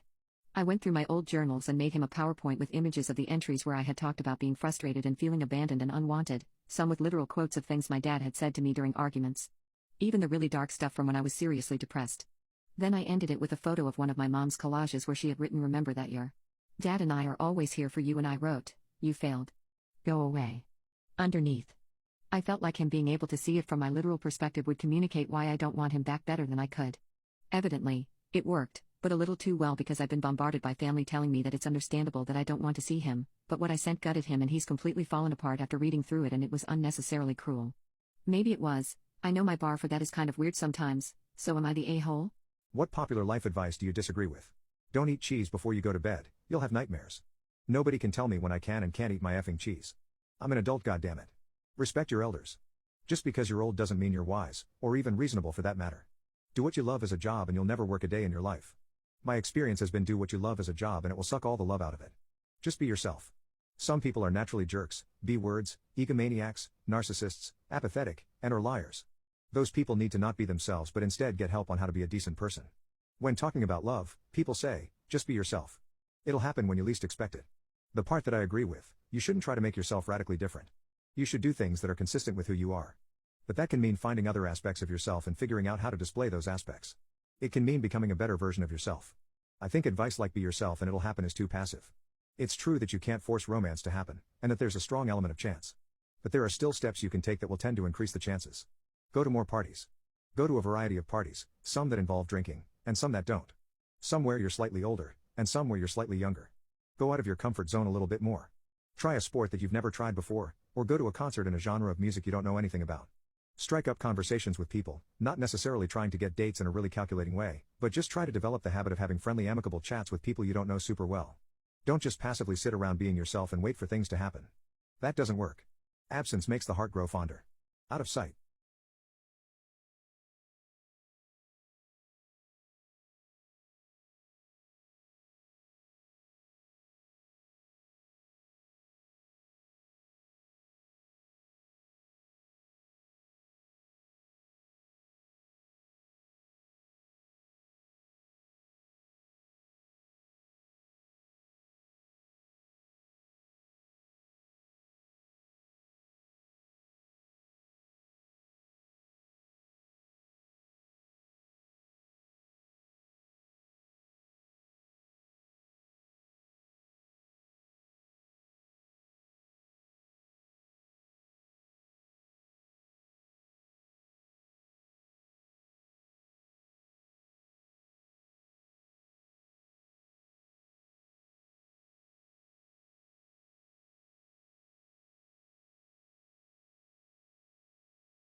My boyfriend gave me the ICK during a flight, so I broke up with him as soon as we landed. Let me start out by saying I know what I did might seem cold-hearted, but it's extremely important to me to have a strong, secure man as my partner. I'm sort of an impatient, unforgiving person, and I really only like giving people one chance and never looking back if they disappoint me. Anyway, all this took place when my boyfriend of a year and I decided to take a weekend trip to a warmer state. I love my boyfriend and we ended up having an amazing time. We laid on the beach and went clubbing, and it was one of the most exciting, enjoyable trips I've ever taken. The problem didn't arise until after we were on our way home. I strongly believe that traveling together, especially flying, is a great way to test out the strength of your relationship, since it can easily become a stressful experience. Well, we had some issues on our flight back since there was a hurricane in the area we were flying out of. Our flight was cancelled, then our new flight got delayed twice, so I was already tired and annoyed by the time we finally got on the plane. It turned out to be a plane ride from hell. It was storming as we were on the plane, and I could even see a huge lightning storm right next to the plane from my window. I have flown multiple times, but I've never experienced something like this midair. At one point the storm got really bad and our plane started shaking with serious turbulence. It was so bad at one point a lady who wasn't buckled in was tossed upwards from her seat and hit her head on the ceiling very hard. This woman started wailing and crying, and some other people started screaming and crying as well. The energy in the plane was very chaotic and scary. Yet like I said, I've flown before, so I figured it would all be okay and I wasn't freaking out myself. But, when I looked over at my boyfriend, I saw that he had started crying too. Not just normal crying either, like full-on little kid sobbing with a snotty nose and everything. Look, I know it was a scary experience, but he is a grown man, and in those situations, you need to stay calm or you'll make it worse for everyone. I didn't really feel bad for him at that moment since I felt like he was just making things worse for himself. I also feel like he should have been more mature and not freaked out so easily. I just put my headphones in and tried to sleep the rest of the plane ride, which was hard because the plane kept shaking for almost a half hour after that. I felt my boyfriend nudge me a couple of times, but I felt like if I looked at his tear-stained face I wouldn't be able to stop myself from cringing. When we finally landed and I opened my eyes, my boyfriend looked like he had literally been crying the entire time, and his hands were full of tissues. This was just the icing on the cake, and it felt like all my attraction to him just disappeared the moment I saw all those balled up tissues. It was just pathetic. I knew the relationship was over before we even got off the plane. When we got to the baggage carousel and found our luggage, I just quickly walked away from him and called my own Uber. He looked confused and tried calling my name, but I just sent him a concise breakup text while I was in the Uber home. Again, I know this might seem heartless, but should I have really kept dating him after he had embarrassed me like that and revealed his lack of masculinity? I told my wife that she has to give up her TikTok influencer dreams because of what she did to my kids. My wife wants to be an influencer on TikTok and YouTube. She said even as a young kid she had a fascination with news reporting ladies and porn stars. She has been creating mommy content and content about her day-to-day life, as well as some intimacy education content. When she told me this is something she wanted to do, I didn't have a problem with. I only said that I don't want our children, 4 male, 2F, in any of her content, and I don't want her to be putting her naked pictures online. I didn't monitor her channel because it didn't really seem necessary. I recently watched her channel because I thought it'd be cute to see what she does in her day-to-day life. I found our children's faces in almost all of her content, and not just her YouTube channel, they were literally on the Intimate Education channel as well, mostly just walking in the background while she was recording, but still. I was horrified when I found this out. She was also posting pictures of her in just her underwear and bra, which I know we agreed upon nothing naked, but this feels too far. I told her straight up she needed to remove all of her content. She said that she knew I wouldn't agree, but she doesn't think this is a big deal. I don't like children's content, or the content she was putting out with herself as the product. She posted a video of her getting our 2-year-old out of a tantrum and how she deals with it, but how is your first instinct to record and hold a camera whilst our baby is crying? She also said that she has to have interesting thumbnails and therefore needs to be revealing so that she can get views. She started crying saying that she built this up and this is her dream and deleting her content will ruin it. I said I simply don't give a F. If you don't delete it I will consider a divorce. She told her friends and even hinted on her social media accounts that she has an over-controlling and narcissistic husband that doesn't want her on social media, and I'm currently being ridiculed by her friends. She said I'm too self-conscious and weak because I don't want her posting her body. Night shift workers of Reddit, what's your creepiest experience on the job? So I worked overnight at Walmart back in the day and this weird guy brought in a large group of kids one night. It was super obvious they weren't all his because they were all around 12 to 16 years old. I mean, there must have been like 15 kids in a store all hanging around this guy. He starts loading up his shopping cart with a shit ton of games, movies, video game systems, candy, soda, etc. The cashier in electronics rings him up and gives him this ridiculous total of like $4,700. The cashier is waiting for him to pay but the guy is just standing there. All of the kids are waiting for him to pay and getting really antsy. So the cashier tells him his total again and the guy says I don't have any money. The cashier asks how he was going to pay for the items and the guy says that Jesus told him to steal the items and give them to the children. He went around the closest neighborhood convincing the young teens to follow him to Walmart so he could get them gifts. Effing weird. The closeted sandwich. When I was 18 and visiting my 19-year-old girlfriend, who was home for the weekend from college, her father came home unexpectedly. We were not wearing clothes. My first thought was to hide under the bed, but I thought better of it and jumped in the closet. She tossed my clothes in after me and threw on a bathrobe.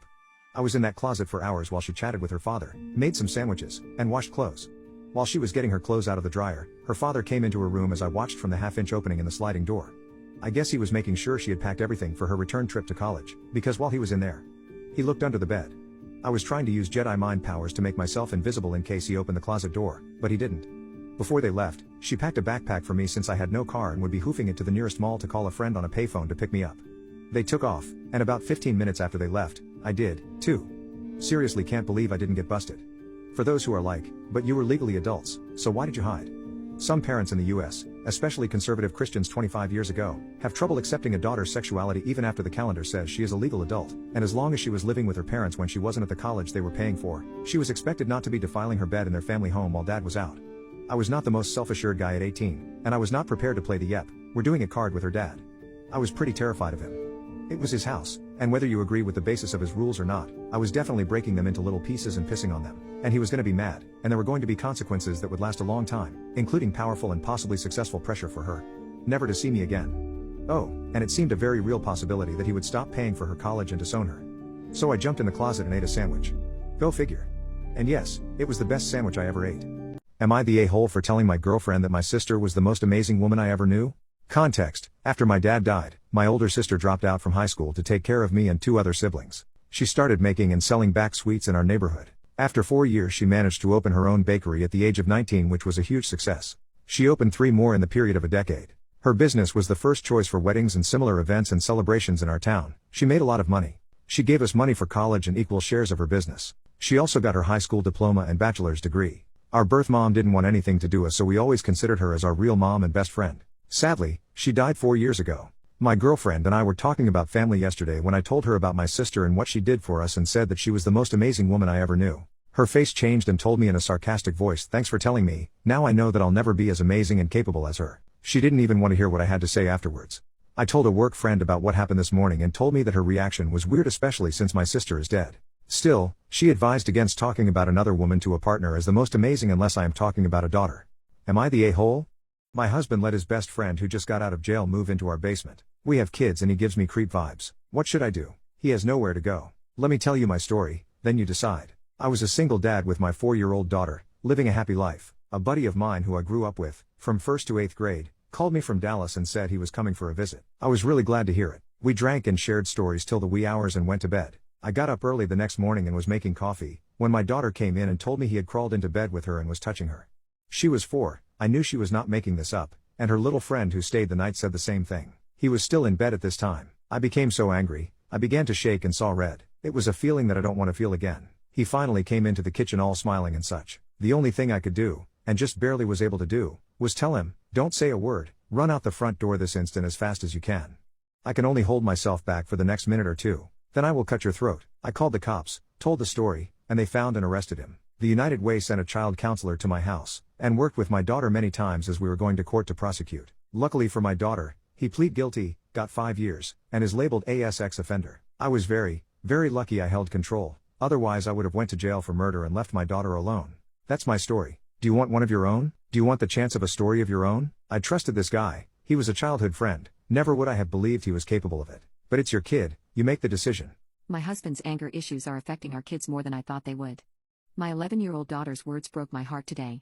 While teary-eyed, she asked, "How can you still be in love with someone like that?" Referring to her dad. Then she started crying. My son, 9, was sitting across from her and started crying too.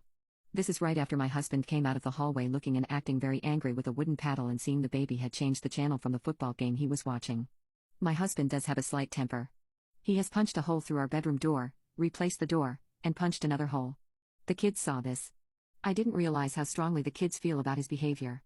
As far as tonight's episode goes, it didn't seem extreme to me. I understood he was stressed from work, our dog peeing and pooping everywhere, our AC being broken for a couple days, us suffering from heat, and so he used a wooden paddle on my daughter who was being way too loud playing video games in her room. When I told my husband the kids are scared of you, can you please apologize to them?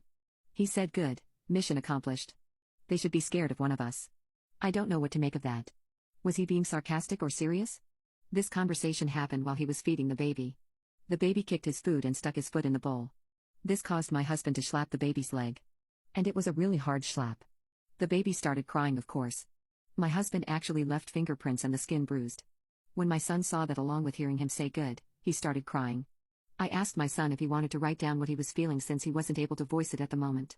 He wrote down, "He always hurts the baby and hurts the dog and hurts us, and he never cares about us. He only cares about himself."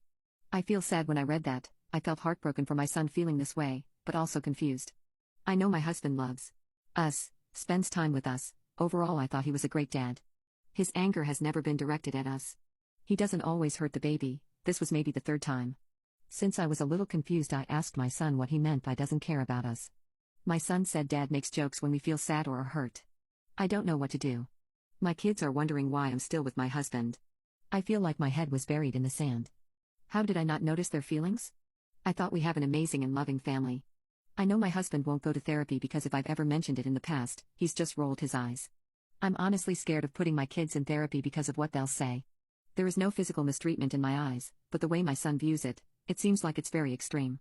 My husband, who doesn't want to live with me and blocked me a week ago, doesn't care. I'm in the hospital, I'm pregnant. We got married 4 months ago. I'm heavily pregnant but not due yet. He left me a month into our marriage. He said I was too emotional during my pregnancy, first ever pregnancy, BTW, and couldn't handle it and left the state. Don't tell me where he is. I have lived with my parents since he left me. I met up with him once. He drove all the way south to me, from where he lives in Connecticut supposedly, but while FaceTiming me on his way home from work for a week straight, he won't tell me where. I recorded our FaceTime to watch later because I miss his face and I know I'll probably never get to see him for a long time because he's probably going to abandon me. While rewatching our FaceTimes, I noticed a logo behind him on the street. It was blurry because he was driving fast, but I'm glad I saw it. I started Googling logos with the same color and shape, asking around, and finding out which one it was. It was for a fast food chain only in one state, Massachusetts. I looked it up, and there was only 3 of those in the entire country, all in Massachusetts. That's when I realized he lied to me. I found the exact branch in Google Maps, with identical surrounding buildings.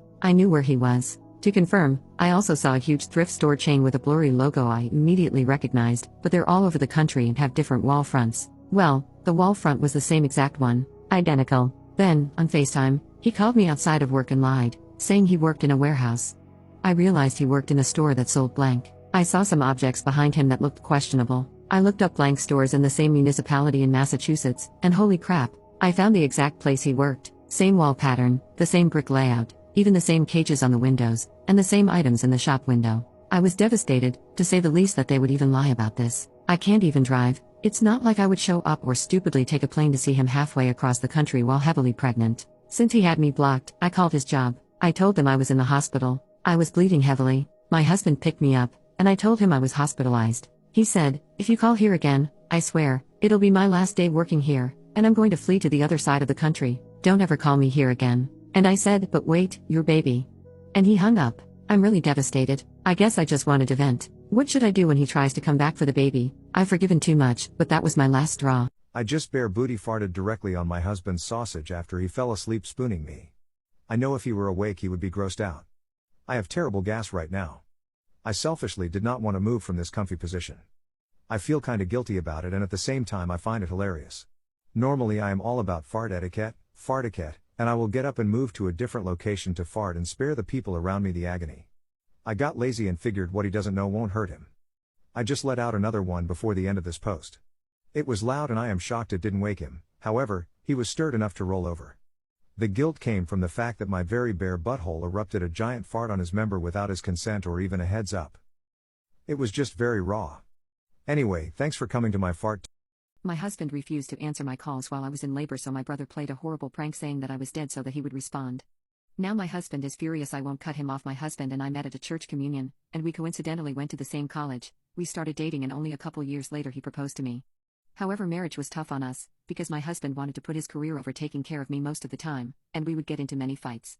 Prior to my daughter's birth a week ago, we got into another argument because he casually suggested a paternity test for our daughter when she was born.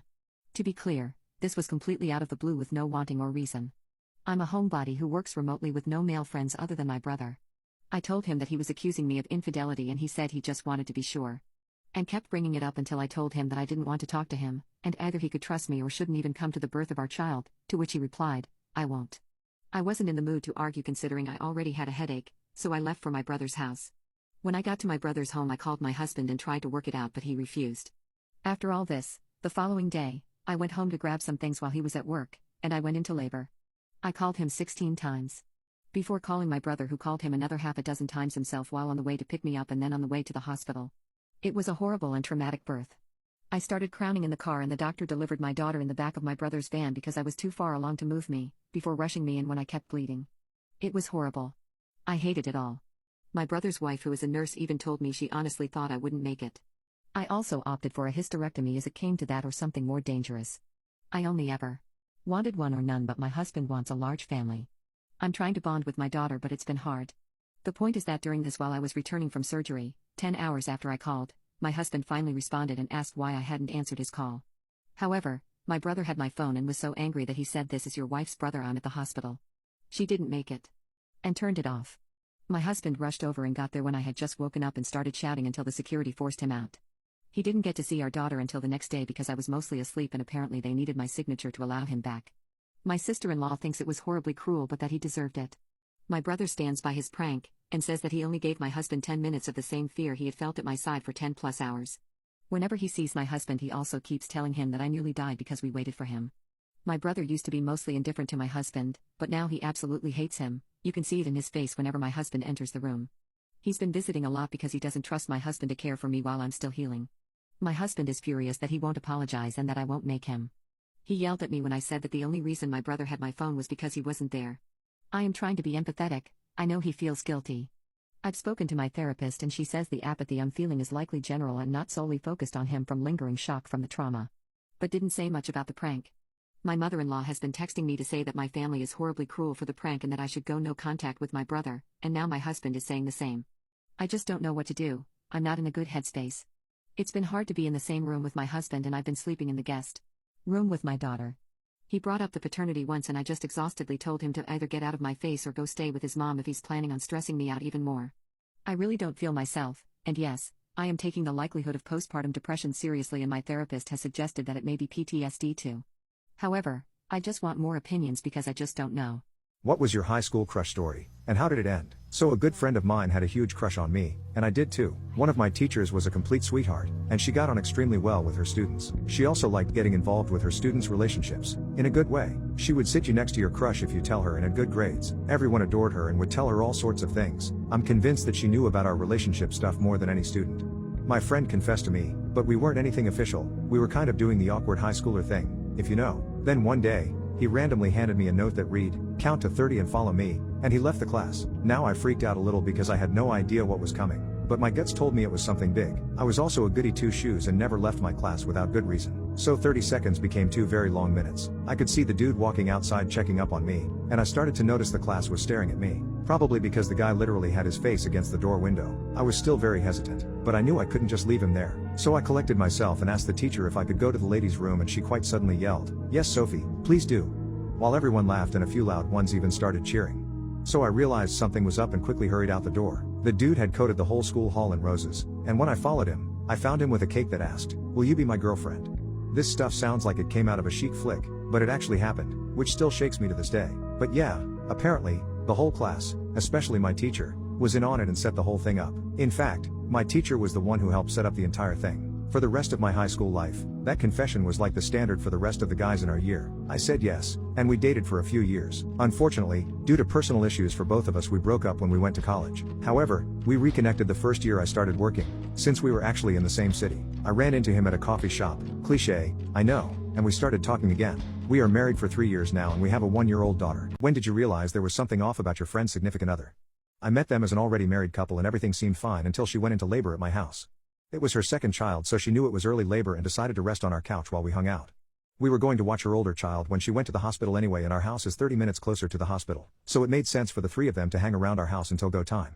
That's when my husband and I started noticing her husband's strange behavior.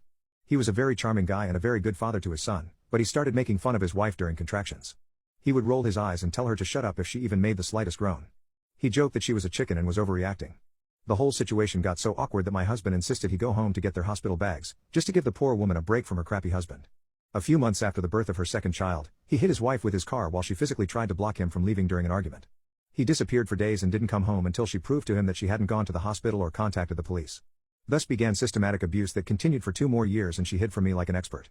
He would hurt her and then threaten to withhold money for groceries if she said anything to anyone. I knew he was a jerk, and I knew she often needed me to pick her up to get food from food pantries because he was bad with money, but I had no idea he was hurting her. She finally left him after he threw her through a window while she was 8 months pregnant with their 3rd child. The story doesn't end there. After the divorce, he and his friends started making child-adult films. It started by giving meth to teens and then filming them having intercourse. Eventually, they were assaulting his daughters, ages 18 months and 3, while taking video. When the older daughter turned 4, she told her mom what was happening. Now he's in jail for a long, long time. I punched the disabled kid after he groped me, and now everyone hates me. Before this update starts, I would like to say that this all occurred like 2 weeks ago now. I just reached my breaking point and needed to vent. Hence why the update may be soon to some. This won't be the final update, but an update. I would also like to clear the air with my parents. Now unfortunately, my parents come from a country where this stuff is normal. Not only that, but I am partially to blame as I didn't say anything. Eventually I did tell them, and they tried their best to help me. But they didn't know how. Though I do acknowledge their efforts, I am still going to be taking time to heal from them as well.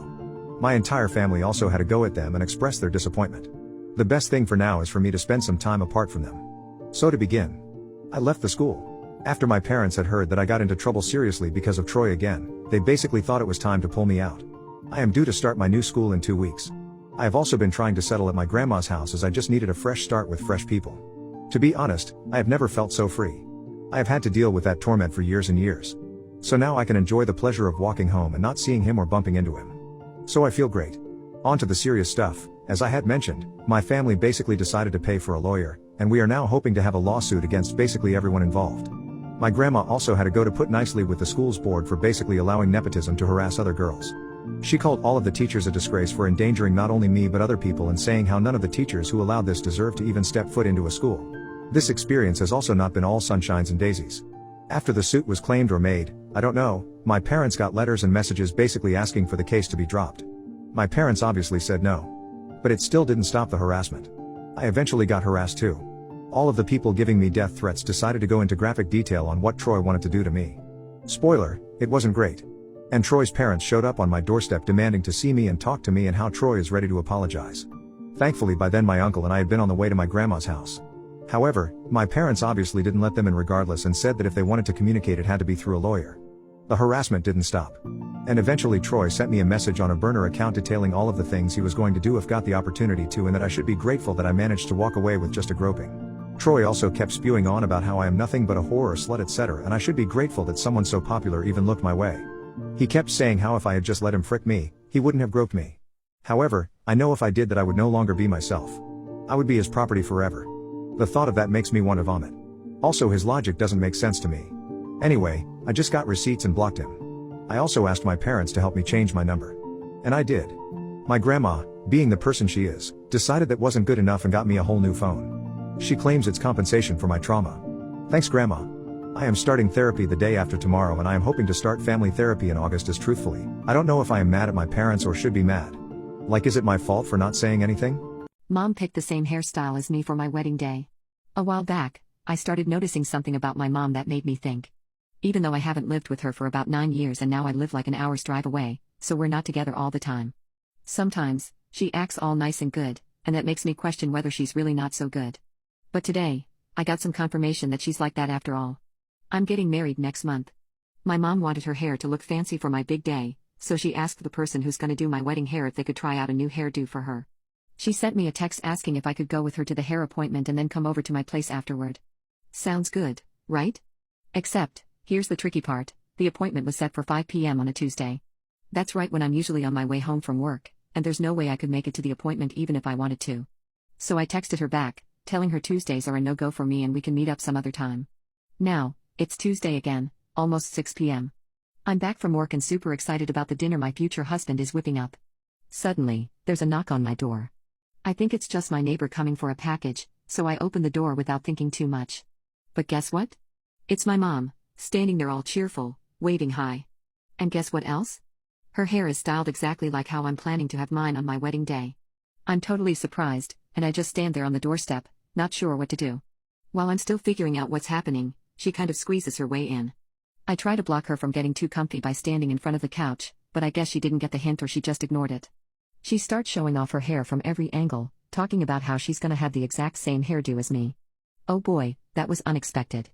Then, she tries to invite herself to help set up at the wedding venue the day before the big day. But I managed to put a stop to that idea pretty quickly.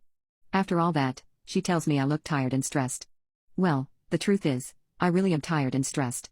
Kinda weird, but I end up feeling like it's rude to do it, but I let her know that my future husband and I are about to eat dinner, so she needs to head out. Thankfully, she does. Now, I'm not sure what to do. How do I handle all of this? I need to set some limits with my mom, draw some lines, and also, there's this hair issue. She's never just popped up at my house like this before, and it's really throwing me off. Plus, I'm kinda mad at my hairstylist too.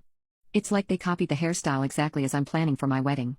I'm not a bridezilla or anything, but I have to admit, this is getting under my skin more than I expected. Mom picked the same hairstyle as me for my wedding day. Update. So, last time I talked about how things were going with my mom and the whole hairstyle situation.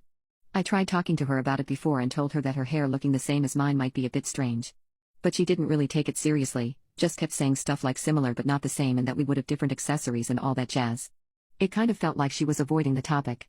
So, to keep myself sane, I decided to drop it with her and instead, I got in touch with the person who does hair to clear things up. I had a chat with the stylist and they told me something pretty surprising. They said that during my mom's trial appointment, she showed them pictures that looked a whole lot like my bridal hairstyle. And she told them that I was cool with her having a similar style. So, if you were guessing that she kind of lied to the stylist and convinced them to do what she wanted, you're totally right. After I found that out, I sent the stylist some pictures of a different hairstyle that was longer, and I asked if we could try that one instead. I didn't want to match my mom's hair on my wedding day. The stylist was totally cool about it and agreed to come to my hotel early on the big day before anyone else from the wedding party showed up. This way, we could get my hair sorted in a way that wasn't like my mom's, and then she could come later in the morning without knowing what was up. So, on the actual wedding day, that's exactly what happened. The new hairstyle turned out even more beautiful than I thought, and I actually liked it better than the original one. And guess what? Later, when I opened the door with all smiles to greet my mom, she said, "Oh. You changed your hair." I happily agreed and said, "Yep, I did." Then, I motioned for her to sit in the hairstylist's chair for her turn. The stylist did her hair the way she wanted, the original style. She didn't dare complain because there were quite a few people around, like my best man, my dad, the stylist's helper, and the makeup artist. You see, my mom doesn't really like having people watching her when she's up to no good. So, the rest of the day went mostly okay. My mom decided to lace my dress super tight in a corset style. I'm not sure if it was a mistake or some sort of revenge thing. It was so tight that I felt kind of sick, and I had to ask my husband to loosen it up before our meal. Then, while we were on our way to the ceremony in the car, she started giving my dad the wrong directions to the place. But I quickly spoke up with the right directions and drowned out her confusing instructions. Later on, I heard her complaining to other family members about me snapping at her. As the evening went on and my husband and I snuck out to watch the sunset and greet our evening guests, guess who decided to show up? Yep, my mother. She was hanging around awkwardly like a lost puppy. But husband wasn't having any of it, and he kindly asked her to go back inside. Surprisingly, she actually listened and left us alone for the rest of the night. There were some moments when she seemed a bit annoyed that I wasn't paying her much attention. Instead, I was dancing and chatting with my friends. But honestly, if she didn't want me to be so confident and strong-willed, she probably shouldn't have tightened that corset as tight as she did. I unleashed the monster of bureaucracy upon my neighbor and watched it destroy him. This is a story of how patience is key, and how letting someone else get revenge for you is by far easier than doing it yourself. The setup: I live in one of those doubled-up houses where they build two houses adjacent to each other with mirrored layout, so we share a wall but are otherwise completely separate.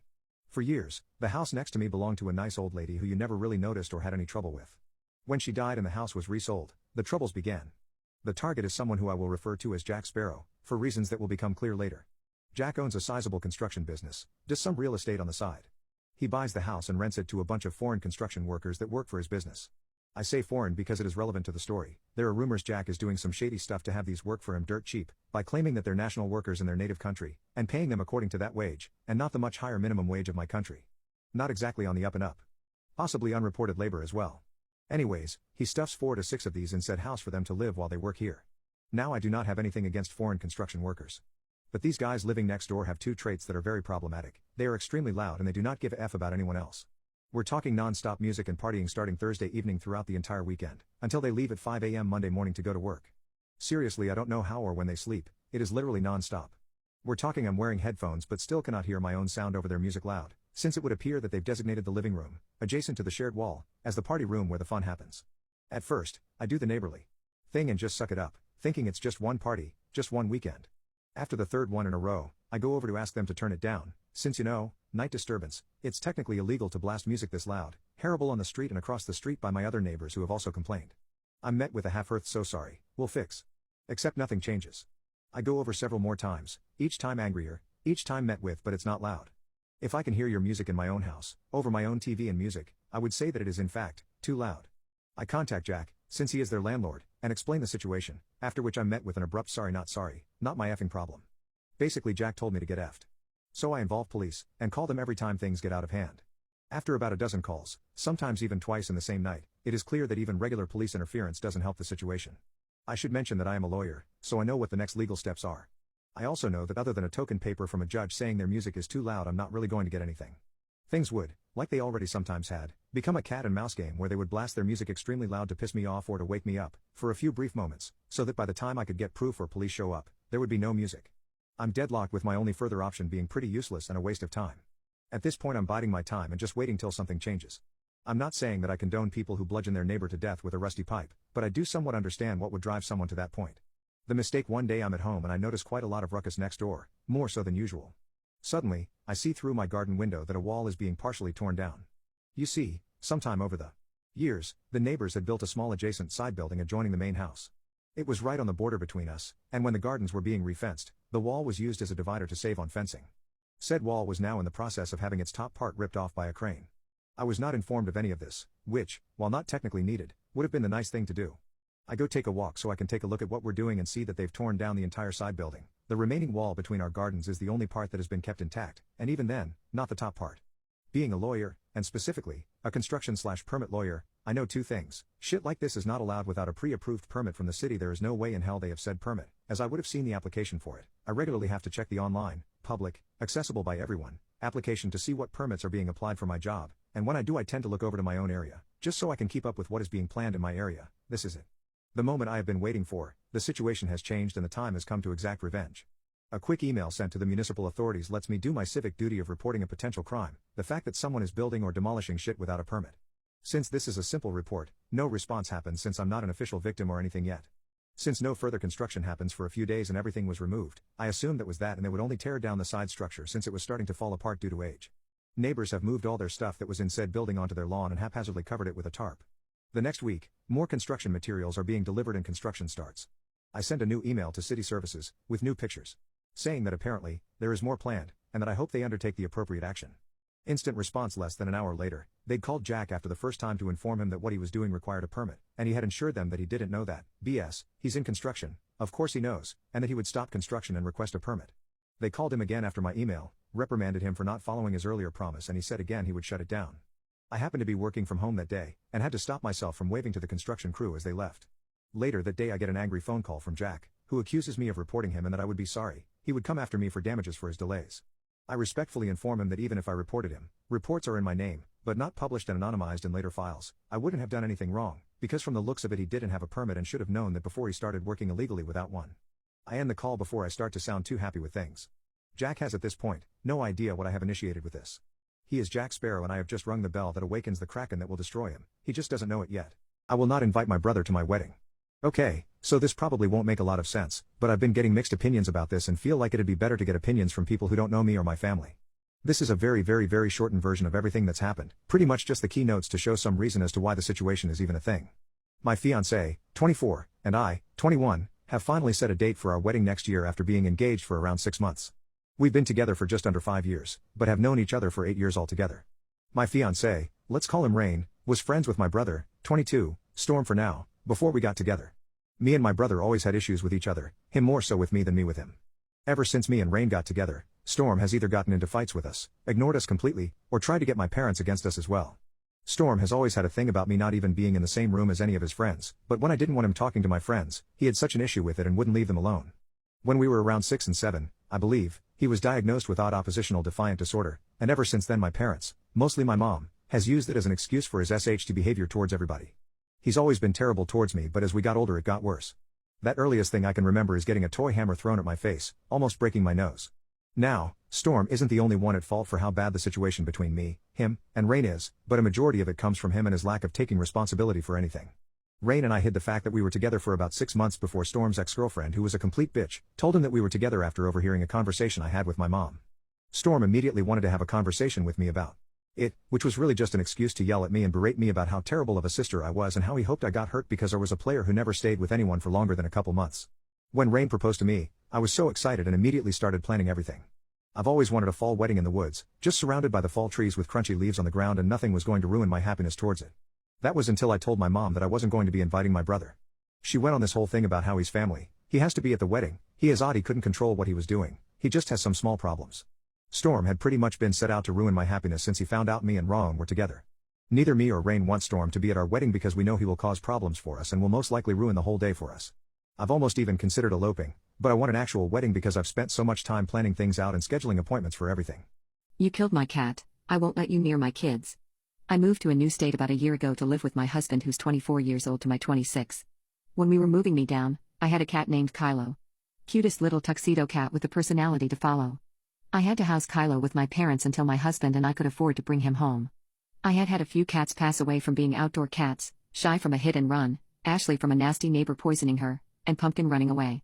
When I dropped Kylo off to my parents, I explicitly told them to keep Kylo inside and that he was strictly an indoor cat. They agreed when I initially dropped them off, but after moving down, I'd get messages saying, "Oh, but he's curious. He just wants to see." Side note, my parents own 3 dogs and keep the back door open full time. I constantly told them no, Kylo is an indoor cat. Keep him inside. I begged and begged them to respect my decision with my cat, and I had thought they had. I received a phone call from my father saying that Kylo was hit by a car and killed today, September 17, 2023. In the midst of sobbing and yelling at my dad, "I told you to keep him inside." My dad said, "Oh, stop. It's just a cat," so I promptly hung up on him and immediately called my best friend, 26F. After a good crying and a stern talking, my husband and I decided to keep my parents from watching their grandchildren without us there, no matter the circumstances. If they can't respect my one wish with my cat, what is to say they will respect my wishes with my children? So Ada for not allowing my parents the chance to babysit their grandchildren.